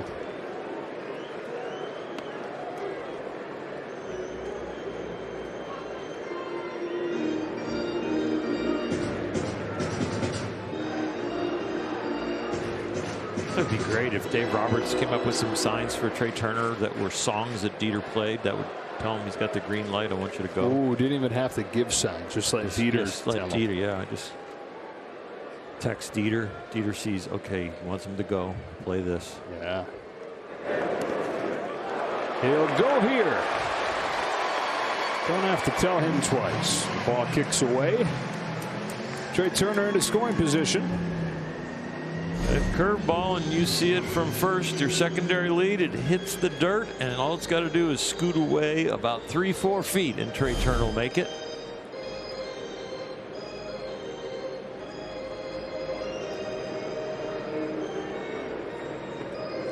.95 pitches for Fried. Action in that Braves bullpen. Richard Rodriguez warm last night. Never came into pitch, but Ryan Snitker getting him ready to go. And we get a word from the Home Depot. Hold tryouts on the job site. See product size and details in any space with the Home Depot app.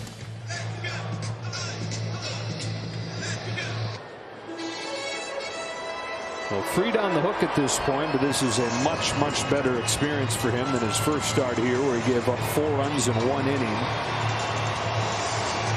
Giving up a pair of solo home runs, but only 1 other hit. Trey Turner at second, 1 gone, and a 2-2 to Mookie Betts.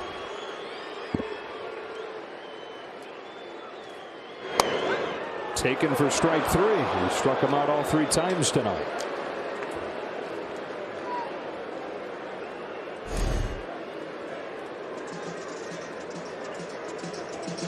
One of the firmest balls he's thrown at 96, and very accurate. It's a ball, but he got called a strike.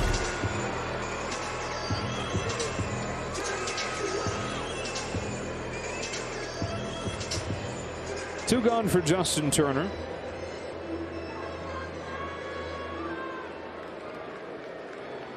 He's 9 Ks, matching a season high.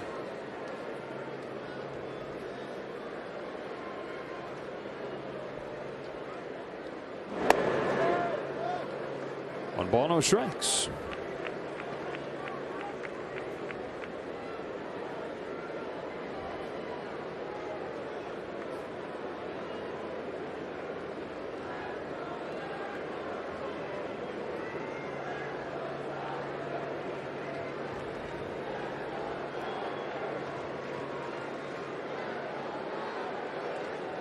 On 1-0, Turner swings and misses. 1-1. Ground out and a strikeout. Fried threw him a bunch of curveballs his last time up there and got him looking with a backdoor curve.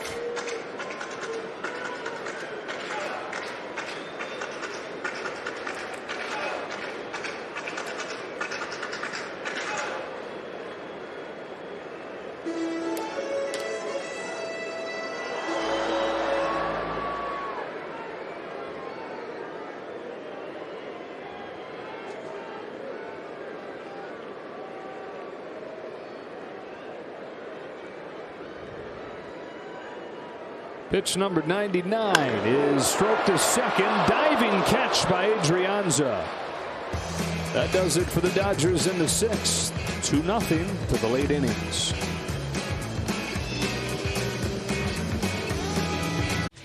Oh, Max Scherzer was fantastic tonight. 6 shutout innings. Strikes out 9. Surprisingly leading the game at 76 pitches with the Dodgers in front 2-0 on a night where they will not have Kenley Jansen or Blake Treinen available. Yeah, they're going to go with Graterol, and Scherzer has set it up for the bullpen. Maybe 1 inning short than we expected, but coming off an outing where he went 7 2/3, got his 12th victory, now in line for his 13th victory. Hands it off to Brusdar Graterol, who's in, who's out. It's Brusdar for his 23rd game of the season, and for the heart of the lineup, Riley, d'Arnaud, and Rosario. Dodgers in the 21-6 month of August at a 2.25 ERA. And both phases equally responsible for that, the rotation and the bullpen. A lot of times it was one and the same. Ball one on Riley.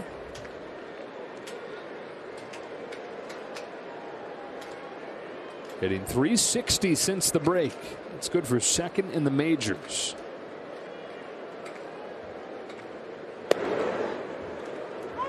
.101. The easiest 101 you'll ever see. Isn't it? Doesn't even look like he finishes. No, it almost is like, is the radar gun right? I mean, out of bounds to Seager. And Riley's the first out. 100 miles an hour, and Riley pulled it with a one hopper to Seager, just as easy as Graterol threw it. Travis d'Arnaud.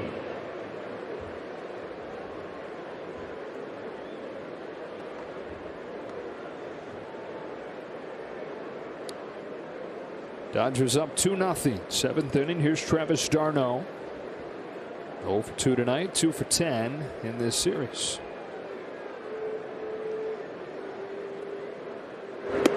We mentioned a couple times it's been a difficult year for him, missing a few months with a thumb injury. Then he comes back and he had some kind of week. On a Friday, he signs a 2-year extension, and then that night hits 2 home runs and catches a shutout.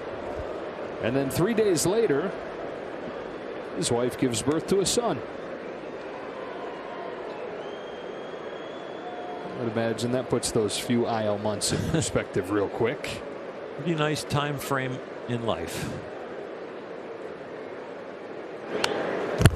Graterol ahead of him 1-2.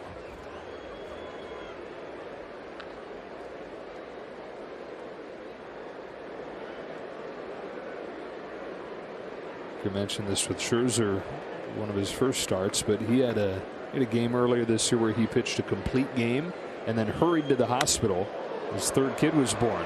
To the gap in right center. Mookie won't get there. Taylor will on a bounce. d'Arnaud aboard with one away. Dodgers had him shaded to right center, both pinched in from center field and right field. Mookie, as you can see, they are way over in that gap and just wasn't hit hard enough or high enough for them to cover it.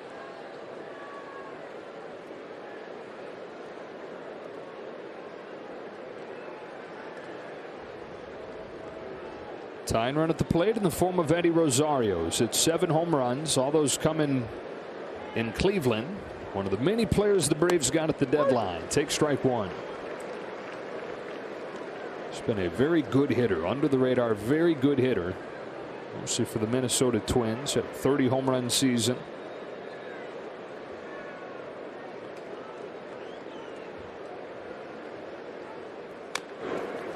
Bounces this one along first. It'll go foul.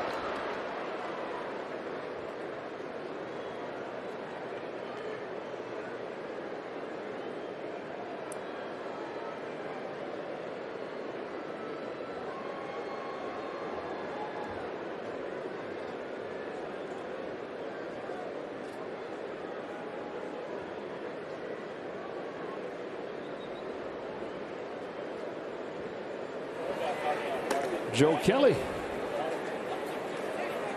That is definitely about a matchup for the breaking ball, I think, and the changeup of Joe Kelly. You've got the hard slider and the super hard fastball on the mound right now, and when you have a righty up behind him, I think you look at the stuff of those two guys and completely different breaking balls. High drive, deep center. Taylor back at the wall. It's tied. Eddie Rosario with a 2-run home run.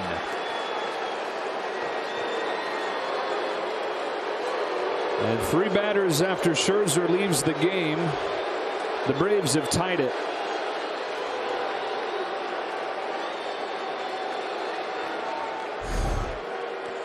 Fastball tailing away, and he just meets it. You meet a 100-mile-an-hour fastball solidly, and you're going to have enough juice, and there was just enough.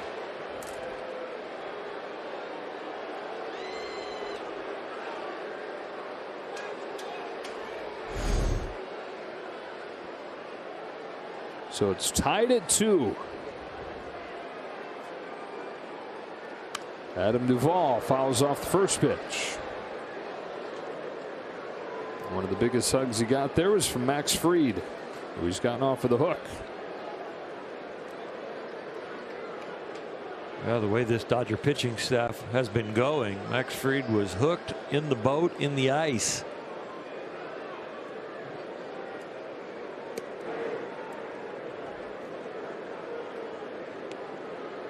Flopped onto the deck out of the cooler and then got back in the ocean. One of them.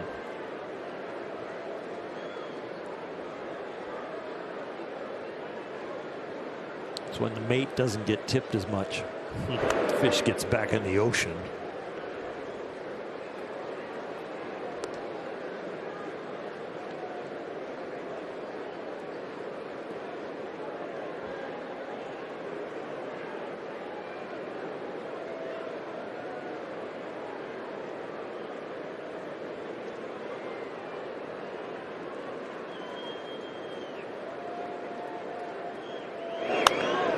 Duvall with a base hit the other way.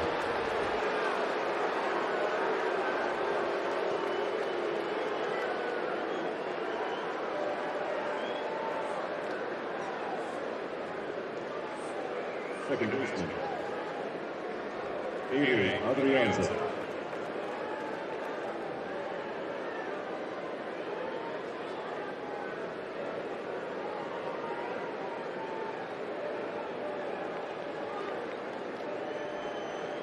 Adrianza.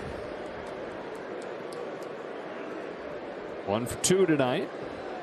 2 out of his last 19.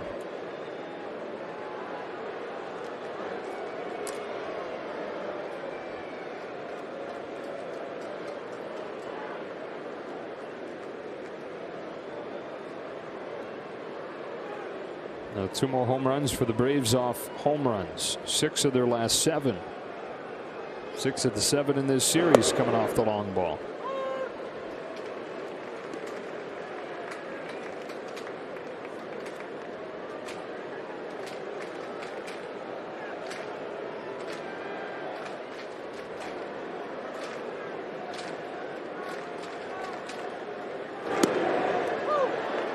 Oh, 0-2.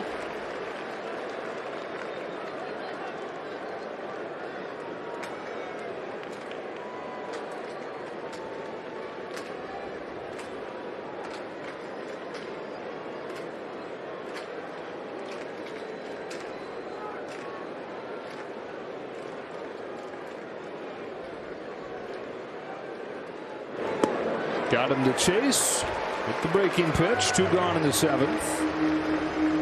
It's a good response. Gave up the base hit on a breaking ball away. Kind of stayed up, so he made an adjustment there to make that one go straight down. 10th strikeout of the game for the Dodgers, and so everybody gets that free Jumbo Jack tomorrow with a purchase of a large drink. If the Dodgers can get a run or 2 here down the stretch and make it a happy Jumbo Jack. Pinch hitter for Max Fried is Jorge Soler, who hit a home run in the first game of the series on Monday.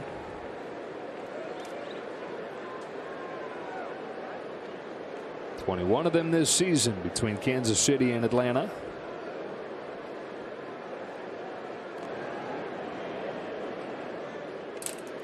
Boy, you talk about raw power against raw power in this matchup. It is power against power.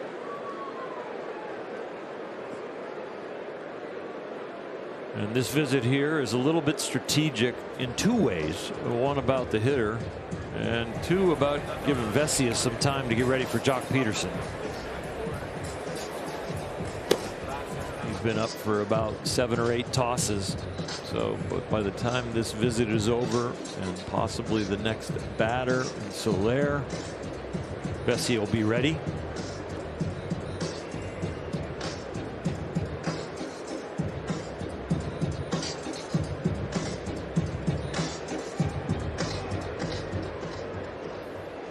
I just hope everything's okay physically with Max Scherzer.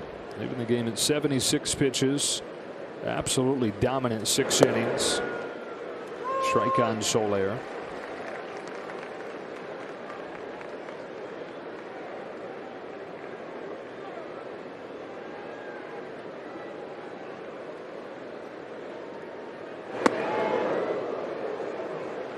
Only thing I keep thinking of, it gives me a little bit of comfort, was watching him walk around, talking with his teammates. Yeah. AJ Pollock, Albert, he was in there, and he wasn't like running up to the training room or anything. I don't think there was anything wrong with him physically. They just got him out. Graterol ahead 1-2. It always becomes a focus when all of a sudden the bullpen falters. You get the questions asked as the manager, the pitching coach. Was Scherzer done? Was he tired? What'd you think? What was the reason for the decision? If Graterol puts up a 0, and so do the other possible 2 relievers that would finish this game, it's just a mute point. You might get a question about it, but it's an easy answer.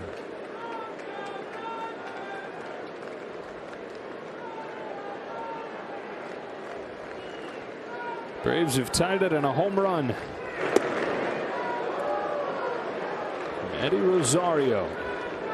2 balls, 2 strikes, and a pinch hitting Jorge Soler.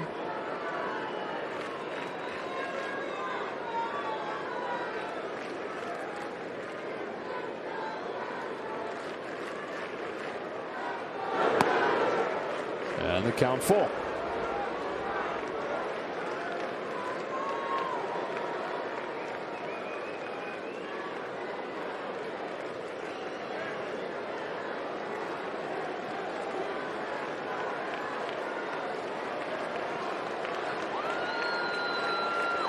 Go ahead runner, get a head start from first. There it goes. Here it comes, and it comes back to ring him up.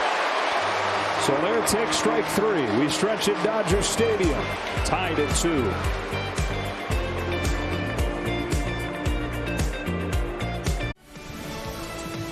World champion Dodger baseball on Sportsnet LA is brought to you by Carl's Jr., the new sourdough star. Now at Carl's Jr., feed your happy. Dodgers got single runs in the first and in the third. The Braves have tied it in the top of this inning on a Rosario home run. And it's a battle of the bullpens now as Richard Rodriguez, who's acquired from the Pirates at the deadline, comes on. 2.41 ERA overall this season. And even better since coming to the Braves, he's got a 1.29. We'll pound the strike zone with 2 pitches, the fastball and the slider. Throws a lot of fastballs, almost 90% to left-handed hitters, but with Corey Seager and his tendency to swing at the first pitch, who knows what Corey will get.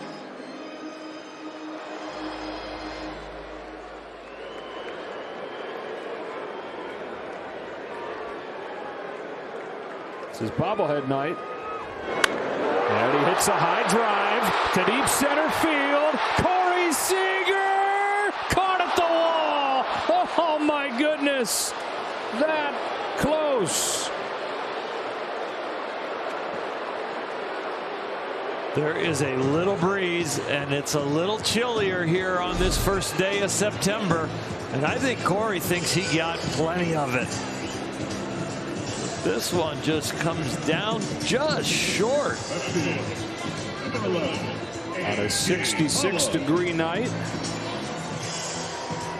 Hit it out in front of the 395 sign, and about 394. You can't believe it. 1 pitch, 1 out for Rodriguez, and now AJ Pollock.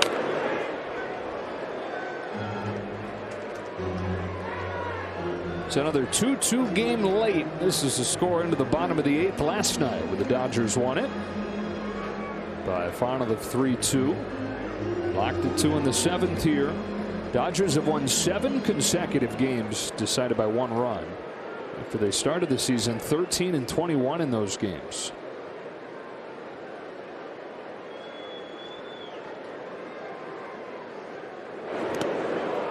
Bad chase there, and it's 0-2.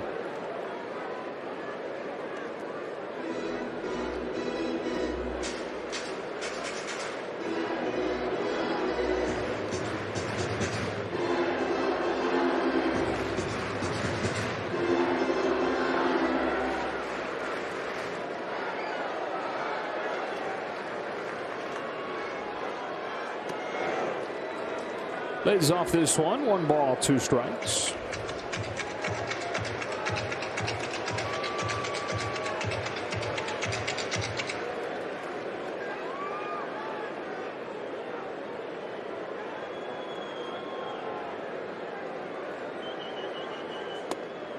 And now it evens 2-2.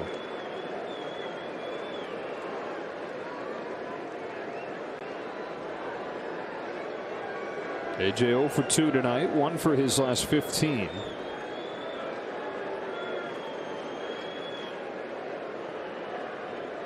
On a 2-2 pitch. Watches ball 3.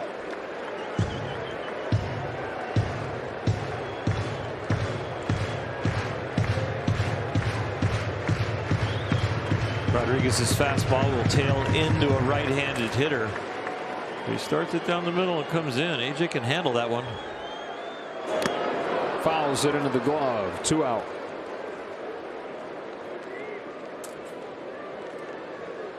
Join us on Wednesday, September 15th, as we celebrate the 40th anniversary of Fernando Mania. Be here as the Dodgers play the Diamondbacks, and the first 40,000 fans in attendance will receive a Fernando Valenzuela bobblehead presented by AM/PM. For tickets, visit Dodgers.com/promotions.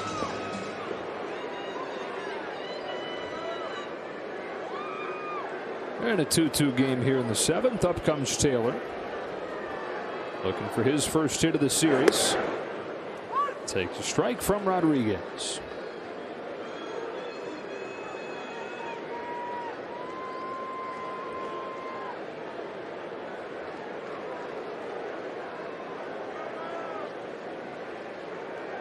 "31-year-old from the Dominican Republic, Rodriguez kicks and fires." Boy, his stuff moves a ton. When he comes around that slider, it's a big one. It's like Blake Treinen's. He's got a little shorter one, but I don't think he's doing it on purpose. It's just the way he's going after the pitch. Sometimes his fingers wrap around it a little more than others. He is very strong with some big hands. Didn't become a full-time big leaguer until he was 28. The ball is just getting swallowed up in his hands. Yeah.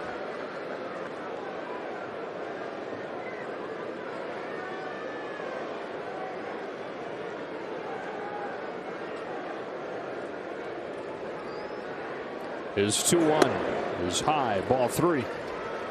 His debut with the Baltimore Orioles. And then got DFA'd. Became a free agent. Picked up by the Pirates. Started his time there in AAA. But by the time he finished in Pittsburgh, it turned himself into one of the most highly sought after bullpen arms. Taylor gets under it, foul, 3-2.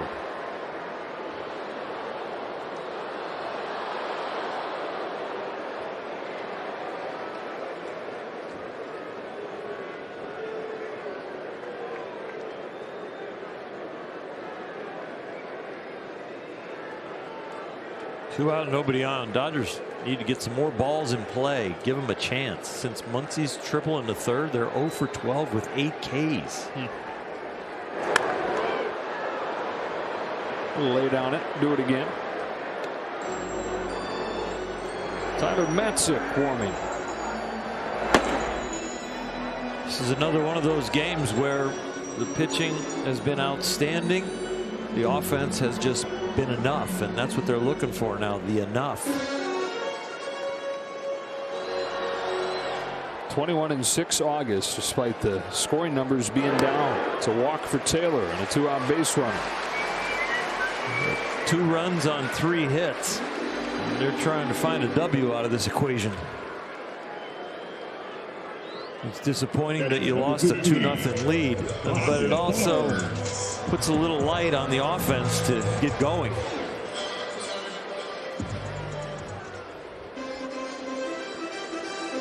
Dodgers have these 2 runs on 2 solo shots, one of them from Austin Barnes. Number 6 of the year for him. Each of his last 2 hits have been homers against upper tier pitchers. Yu Darvish last week, Max Fried tonight. Taylor with a good lead at first.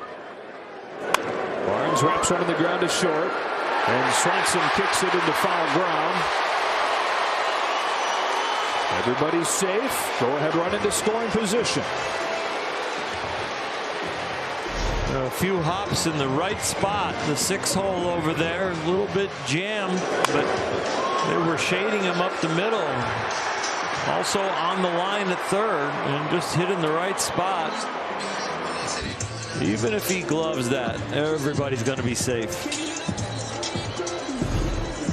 No official ruling yet, but you figure it will be an infield hit for Barnes to be his second hit of the night.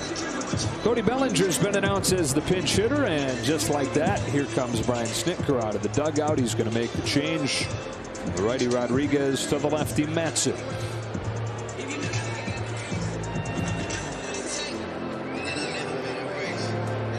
An all-new backstage Dodgers, San Diego native Alex Vesia spends time with his family at his childhood home and his dad's machine shop.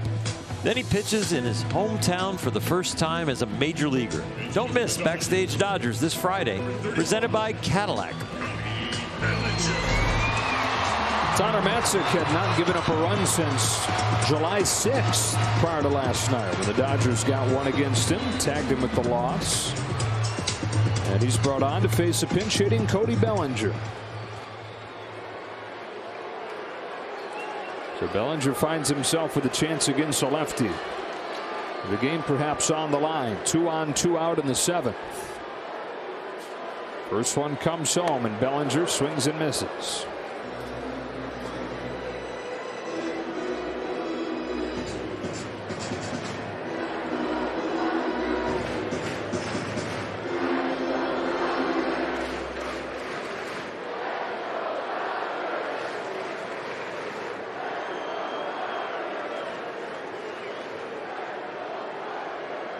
That's 6-0-1. Chopped right side to Swanson. And that'll do it for the Dodgers in the 7th.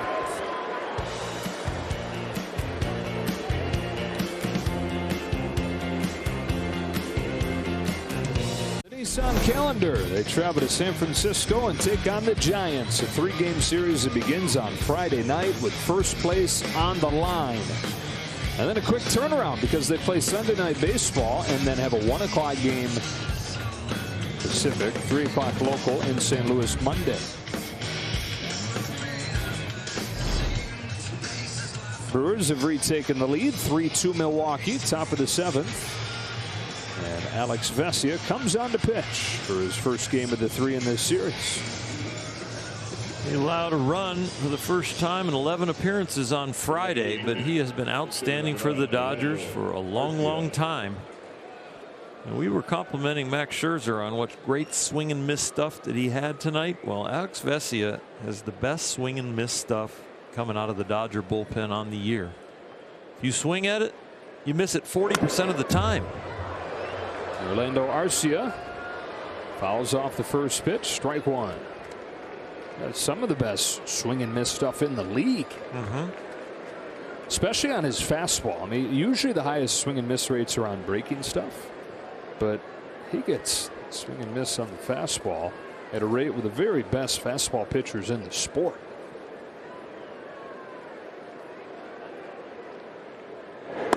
It's hovered around the area of Aroldis Chapman, of Josh Hader.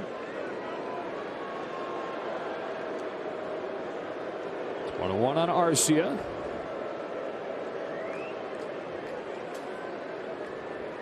Pinch hitting for Jack Peterson. The top of the order for Atlanta. On this 1-1, Arcia takes it high, ball 2.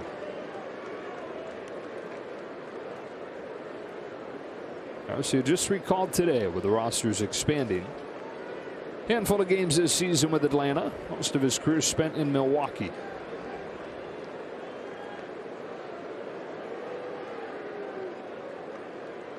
On a 2-1. Arcia swings and misses. 2-2.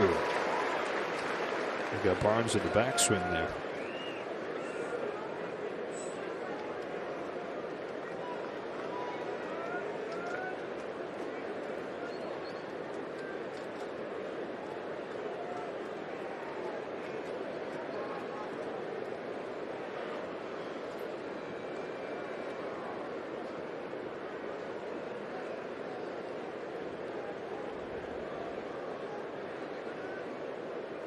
2-2.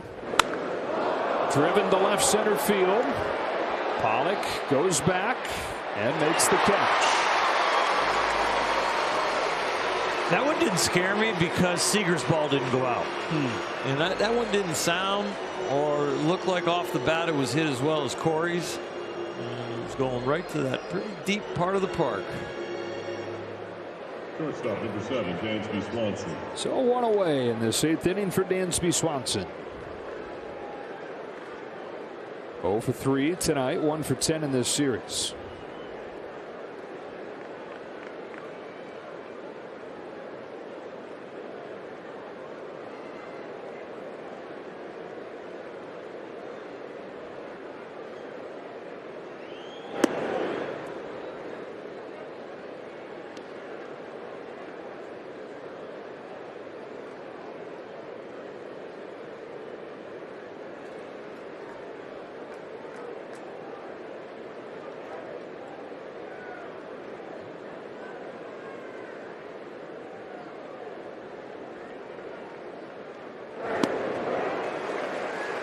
One ball, one strike.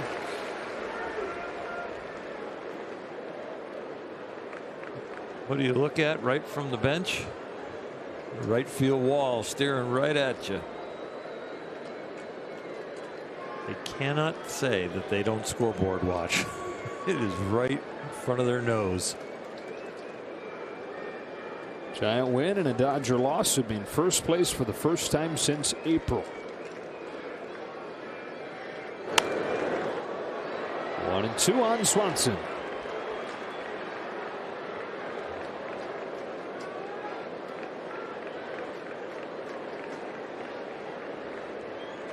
Brewers have the bases loaded, 2 out, and Christian Yelich at the plate in the 7th inning.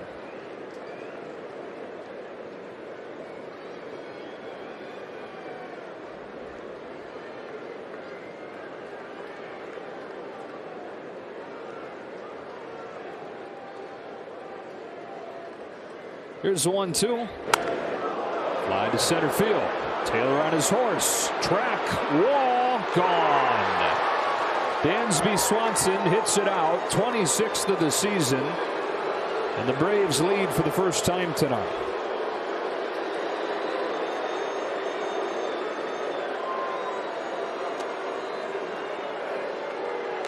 Two very powerful lineups that can change the game and maybe the win or the loss column with one swing, and Swanson does it here.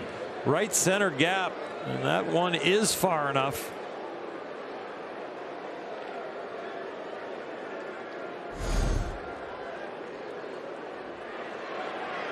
So Vesia, who'd given up 3 home runs over his first 28 games this year, has allowed one in back-to-back outings now.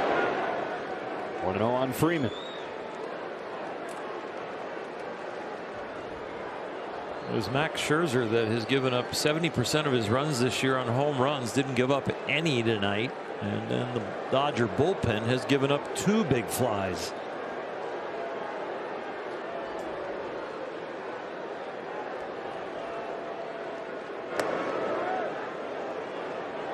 Two and on Freeman.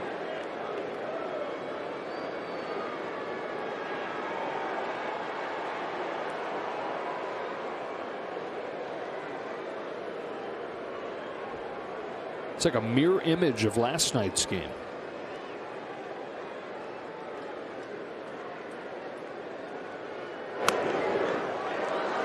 Braves led that one 2-0 early. Dodgers came back, won it 3-2. In this case, Dodgers had a 2-0 lead after 3 innings. It was that way into the 7th. And the Braves tied it and have now taken the lead.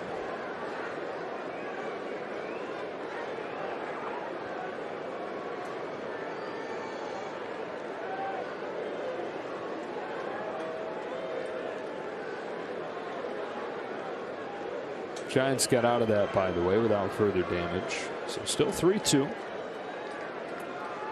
Vesia to Freeman with a 2-1 offering. In there for a strike, 2-2.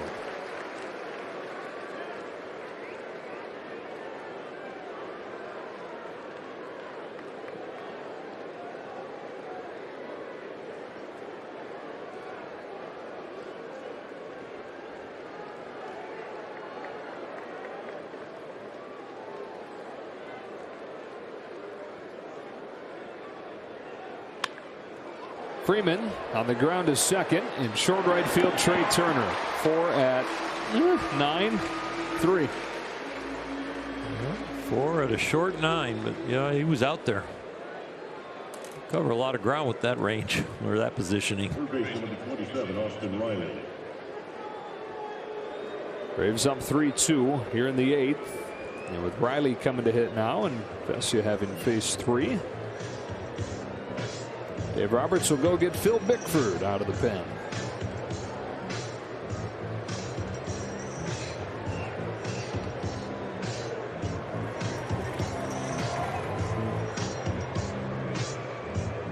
Baseball on Sportsnet LA is brought to you by your SoCal Land Rover retailers.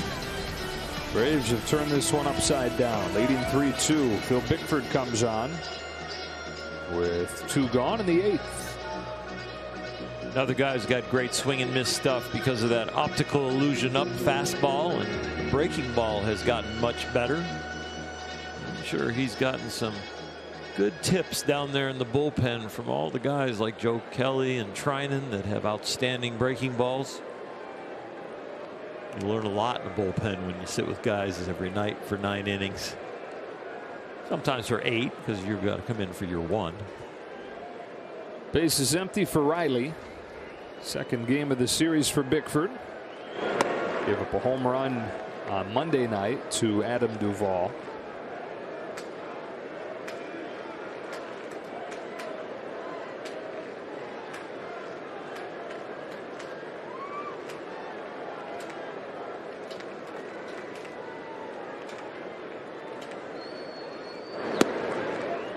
Slider to the knees, 1-1.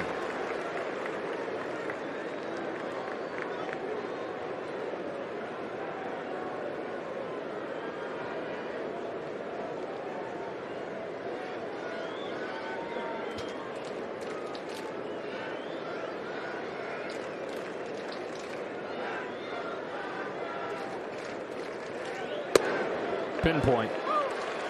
Strike 2.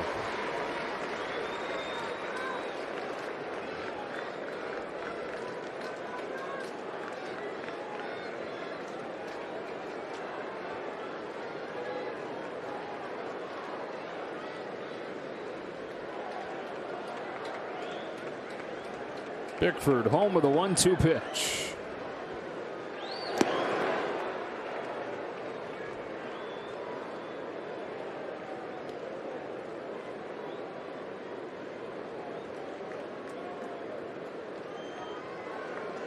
One more good shot. They're trying to live low and away with both the slider and the fastball. See if that's where Austin sets up.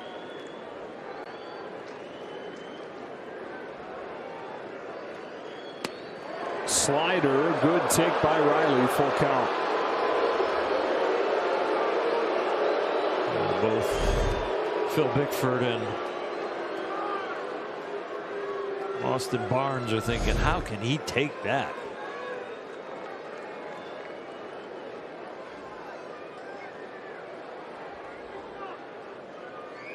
So now a payoff pitch. Riley, big bouncer. Turner charges, throws, and gets him. Braves have taken the lead in a home run from Dansby Swanson. The Dodgers have the top of the order coming up. Turner, Muncy, and Betts. Around with the game finishes for Access Sportsnet Dodgers. John, Jerry, and Nomar out in center field plaza. They've got the Corey Seager bobbleheads. 3-2 Atlanta, top of the order here against Tyler Matzek. Trey Turner to lead off. In the game, the Dodgers led 2-0 after 6. Well, they're in the right part of the order to start something.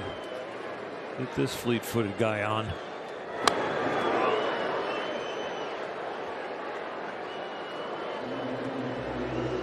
Walked earlier, go for 2 otherwise.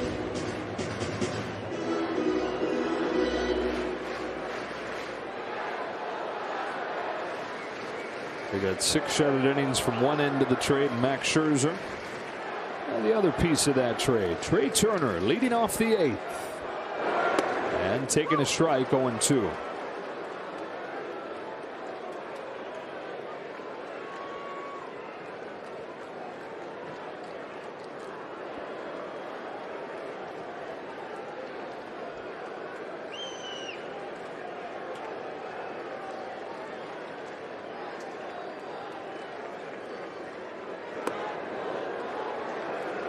Trey Turner, one of the best in the league against lefties and one of the best in the league with 2 strikes.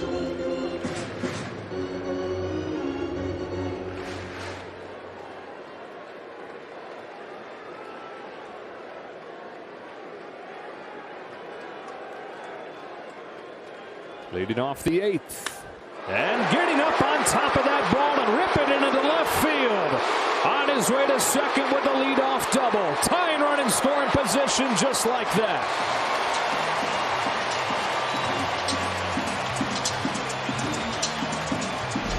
Foul ball, then a high breaking ball he took. He was a little upset at himself that he didn't swing at it because it was a hanger.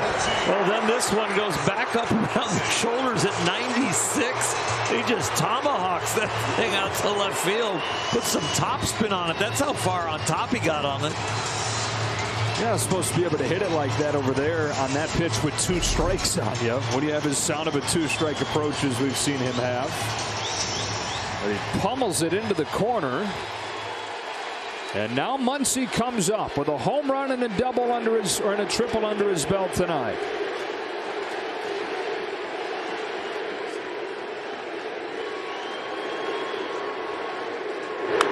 Ground ball, stopped at first by Freeman.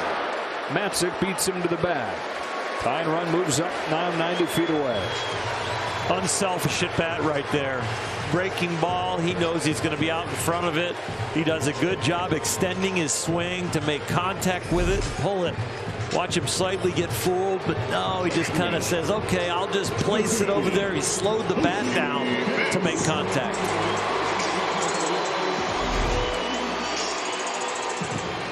We talked about how live everything looked for Mookie Betts last night. How full of joy he looked playing. Not been good tonight. He's 0 for 3 with 3 strikeouts. With the infield pulled in, a great chance here to tie it up.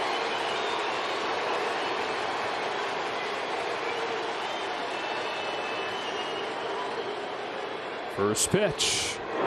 Strike 1.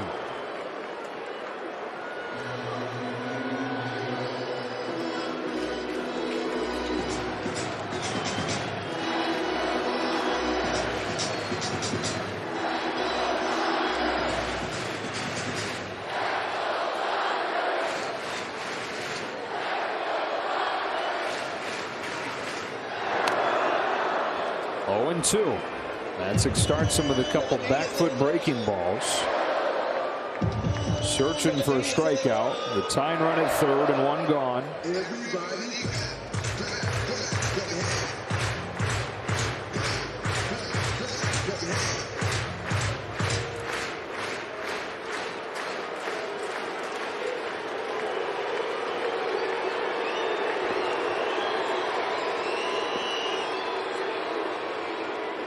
Now an 0-2. Blocked down by d'Arnaud. It was a tough one. This ball does not end up in the same place when it hits the dirt. You see how tight the spin was. It hit the dirt and came back.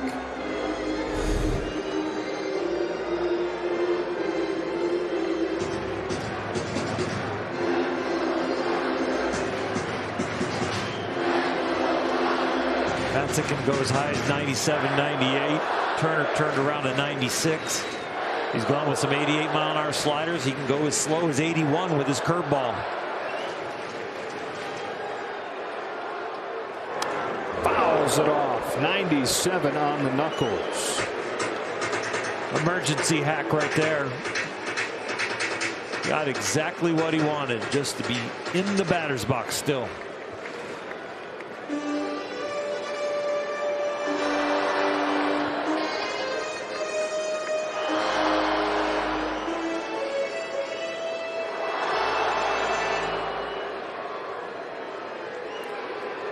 Turner doubled the lead off. He's at third with one gone. Another 1-2 to Mookie Betts. Fouls it again. 99 from Matzek this time. Betts fights it off to stay alive. That's a great piece of hitting right there, just to get a foul ball there. They went fastball up and in. He survived that. And you think maybe they'll go back foot breaking ball, which he swung at all night. But no, they double up with the fastball, and he's able to fight it off. I don't like the window they just shot at, though. Sets up that breaking ball. Took it. And it was a ball out of hand. Next pitch will be the 7th. Dodgers 0 for 5 tonight with runners in scoring position. 1 for 17 the whole series, and still looking for a sweep. They've relied on the homer. Trying to get it done in another way here. Here's a 2-2, and he's down on strikes for the 4th time tonight. His first 4 strikeout games since his first full year in the majors in 2015. They go up and away. First time they've done that all night, and you can see how Mookie is just not expecting it and almost feeling for the ball out there. Everything has been in to him. Try to do it for Matzek. Chris Martin comes in to face Justin Turner.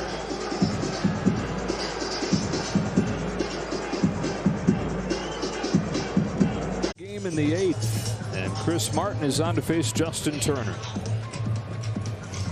Fastball, slider, cutter, a very rare split. This situation right here, I doubt he would go to a rare pitch. I think it's going to be mainly the fastball and the slider. Man on third, doesn't want to pull the trigger on something he would overthrow and throw a wild pitch. Usually see relievers like this stay with their strength. Dodgers got a leadoff double from Turner. Muncy got him to third. Mookie Betts strikes out. And so it's up to Justin Turner, who got 2 hits in each of the first 2 games of this series, but has gone 0 for 3 tonight.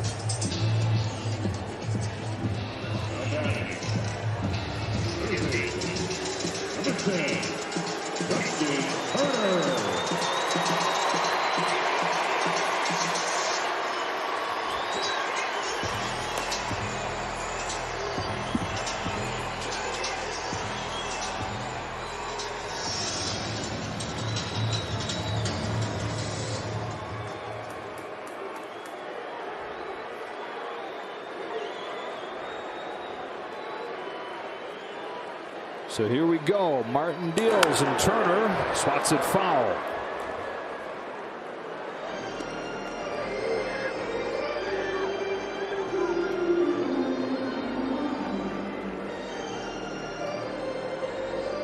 Justin's loved these kinds of spots as long as he's been playing baseball.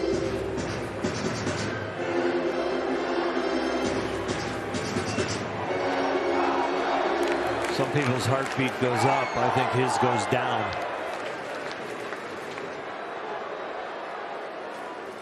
Tying run at third. 2 gone. 0-1 is wow. Chris Martin gets squeezed. Ball 1. A gift for Turner and the Dodgers.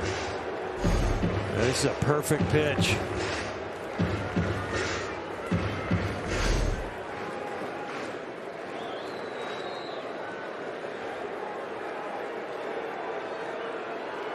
So now 1-1. Breaking ball foul, 1-2.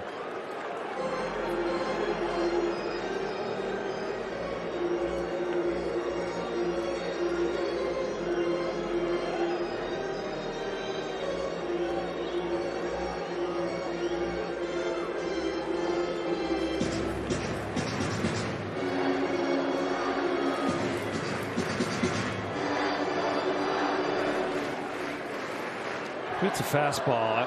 Just the way his approach is going right now, it feels like a slicing line drive to right field. If it's a breaking ball, he's going to have to get under and pull it. It's a changeup that Darno somehow keeps in the area. He only throws that about 2% of the time, and he pulled the trigger on it. And really, the Dodgers got what I thought you might get if he pulled the trigger on that with a man on third. You might get a wild pitch, and you almost got it. Doesn't need to get away very far for Trey Turner. He was out on his front foot, but the momentum was still going back to third.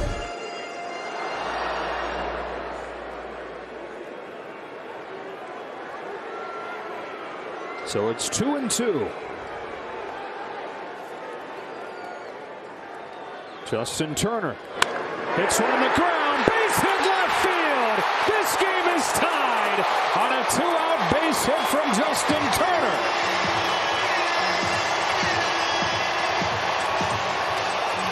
Well, remember the low fastball in the corner, the second pitch that made the count 1-1. That was a perfect strike, but called a ball. This one's not perfect. It leaks over the middle of the plate, and Justin doesn't miss it. He just hits it hard in the hole, a 3-hopper to the outfield grass in left field, and that brings home the tying run.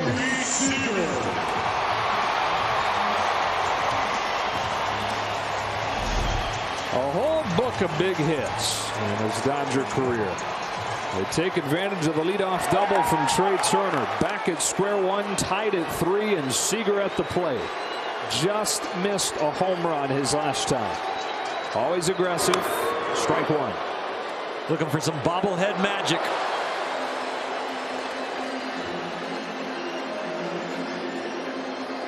Gave the note yesterday that Blake Harris, True Blue LA, looked up 9 times in the last 13 years. The Dodgers homered on his bobblehead night, including twice this year. Mookie on Monday, Muncy earlier this year.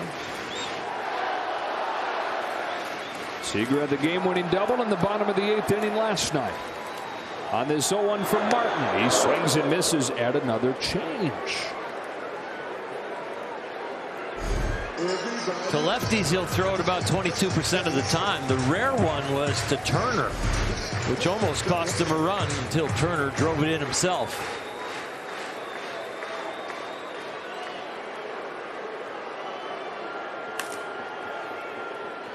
Oh, 2. Do it again. Ball 1. In the 9th inning, d'Arnaud, Rosario, Duvall on the night where the Dodgers do not have Treinen or Jansen.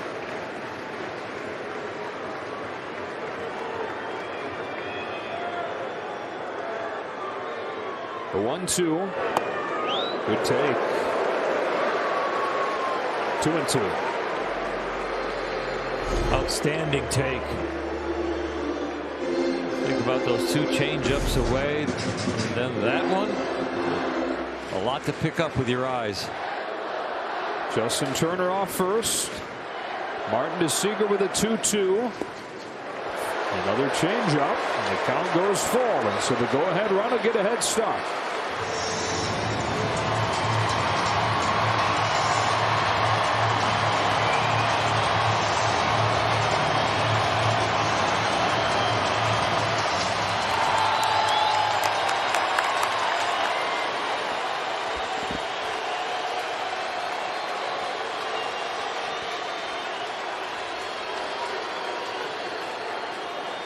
There he goes. Here it comes. Seager takes ball 4.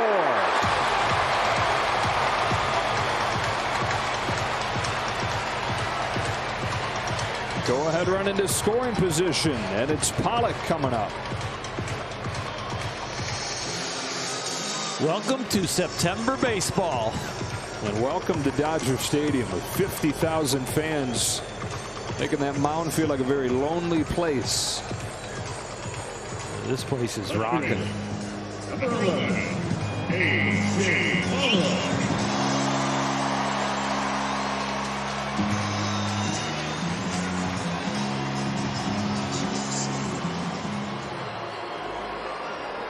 Pollock. Pollock 0 for 3.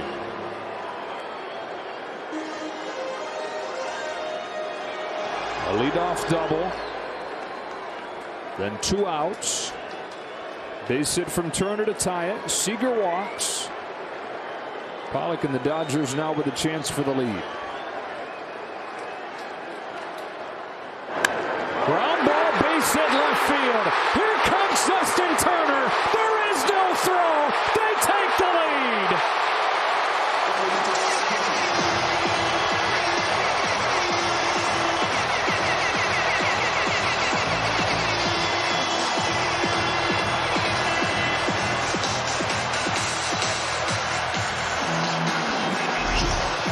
The 2-out RBI from Turner sets up Pollock. Seager's walk in front of it, and Pollock takes the first pitch, the first strike, and drives in the go-ahead run. The other 3 Dodger base runners this inning, all with 2 strikes, and Turner's hit with 2 outs, and now another one from Pollock. For the second night in a row, they get it done in the bottom of the 8th. Dodgers 4, Braves 3, Brewers 3, Giants 2. Chris Taylor, strike 1.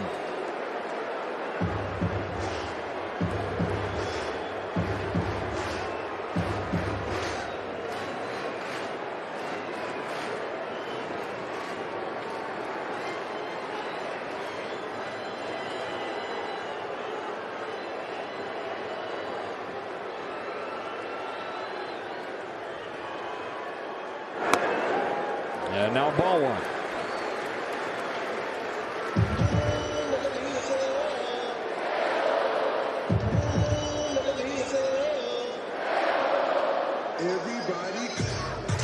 So Phil Bickford got the last out at the top of the 8th inning through just 6 pitches. Joe Kelly is getting loose. Darno, Rosario, Duvall due up. 2 runs here in the 8th to retake the lead.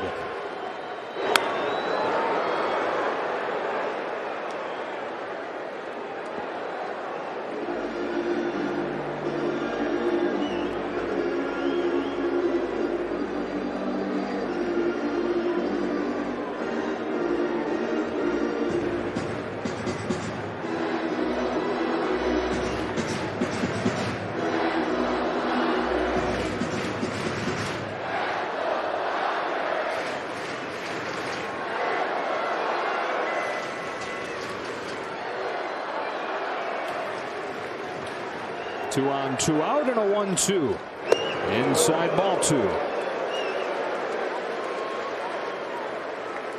The Dodgers have been the best 2-out hitting team in baseball this season. Fitting here in the 8th as they look for first place for the first time since April. A pair of 2-out runs to take a 1-run deficit and flip it around.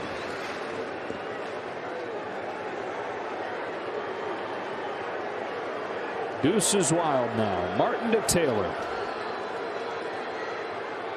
We'll do it again.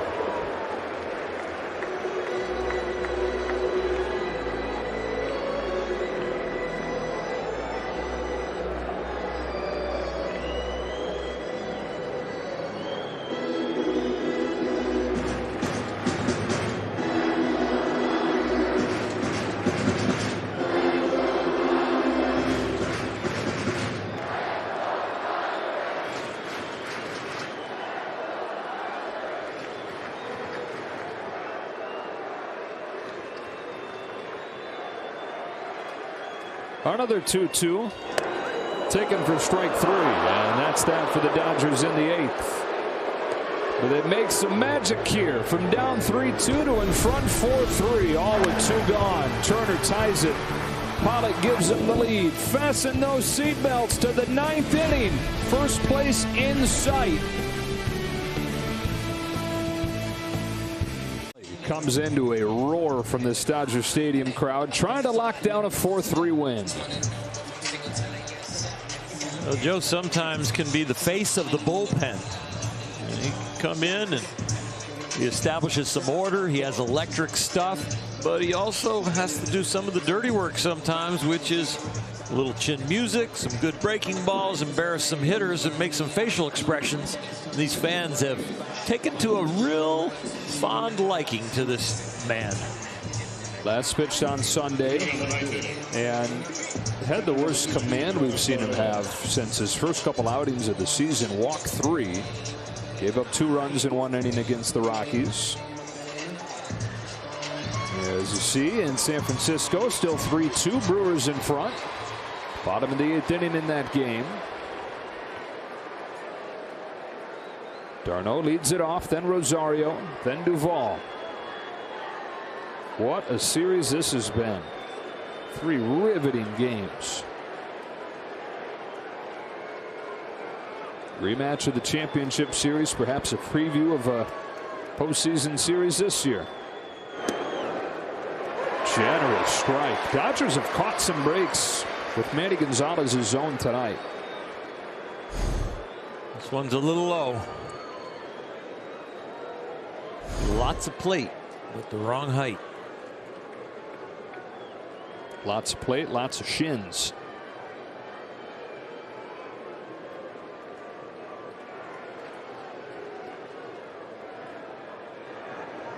Here's the 0-1. Bouncing ball to second. Candy Hop Turner. 1 gone in the 9th.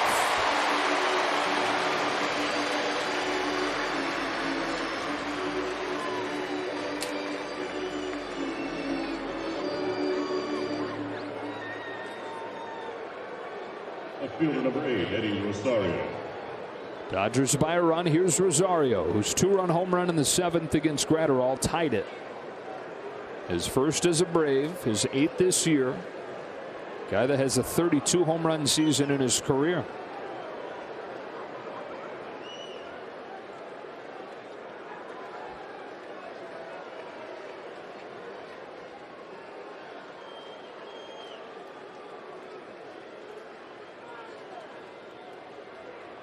Rosario facing another hard throwing righty. 97 to the knees, strike 1. Hit a fastball outside corner and went down and got it. Ball is not carrying here tonight, but he got that one enough.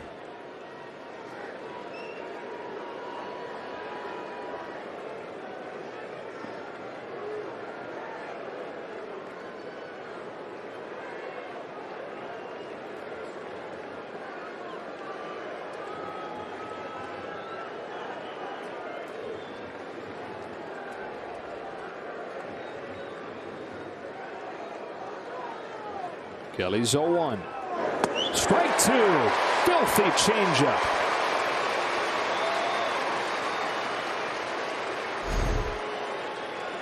This one's perfect. Joe's goes a little sideways. Max Scherzer's goes a little bit down.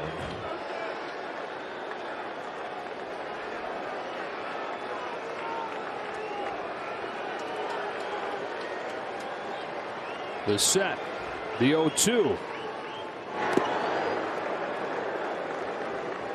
Going to the 9th inning in San Francisco. 3-2 Milwaukee.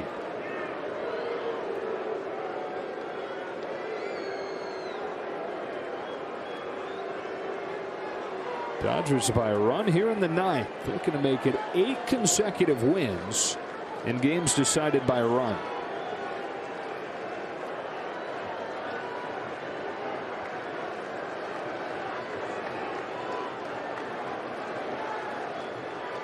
Joe Kelly to Eddie Rosario. The 1-2 pitch.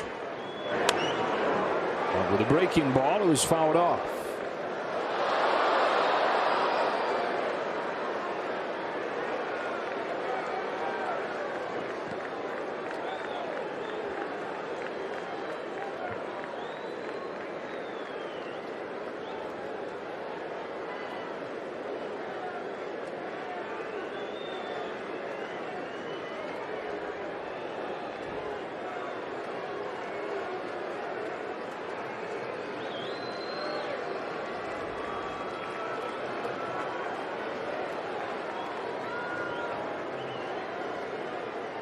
Another 1-2. Pop up. That'll get out of play.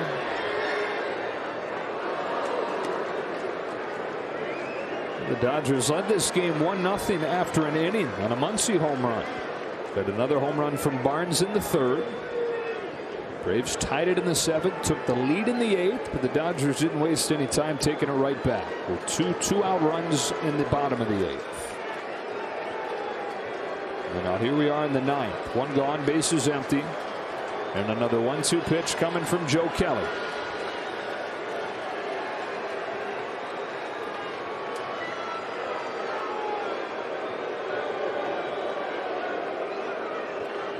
He's used them all. Started him out with a fastball. He's used the changeup and thrown some really good ones. He's used the breaking ball. What's he going to pull the trigger on now?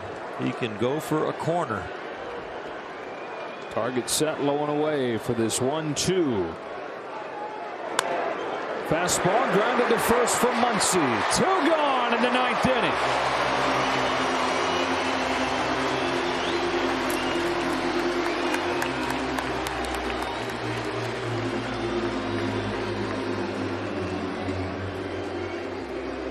Fielder number 14, Adam Duvall. Up to Adam Duvall. 3rd in the league with 29 home runs.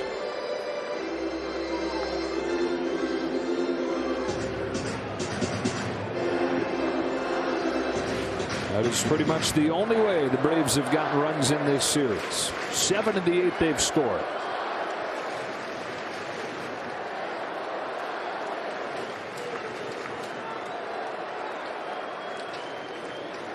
Kelly comes home, and Duvall, strike 1.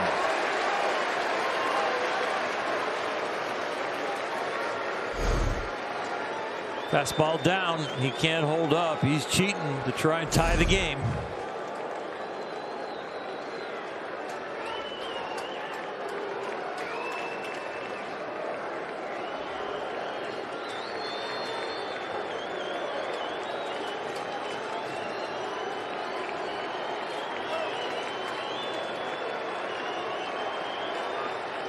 The set.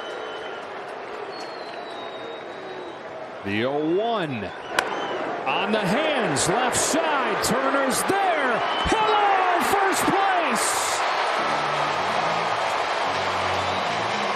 They are tied with the Giants in first place for the first time since April.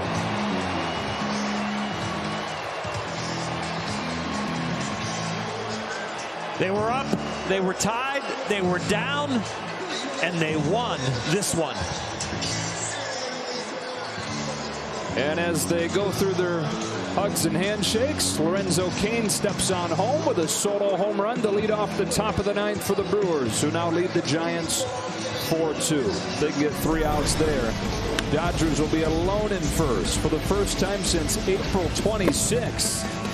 Either way, they have swept the Atlanta Braves. They've won 20 of their last 25. Off day tomorrow, 3-game series with the Giants beginning on Friday. For Orel and Kirsten, Joe Davis saying so long and talk to you Friday night.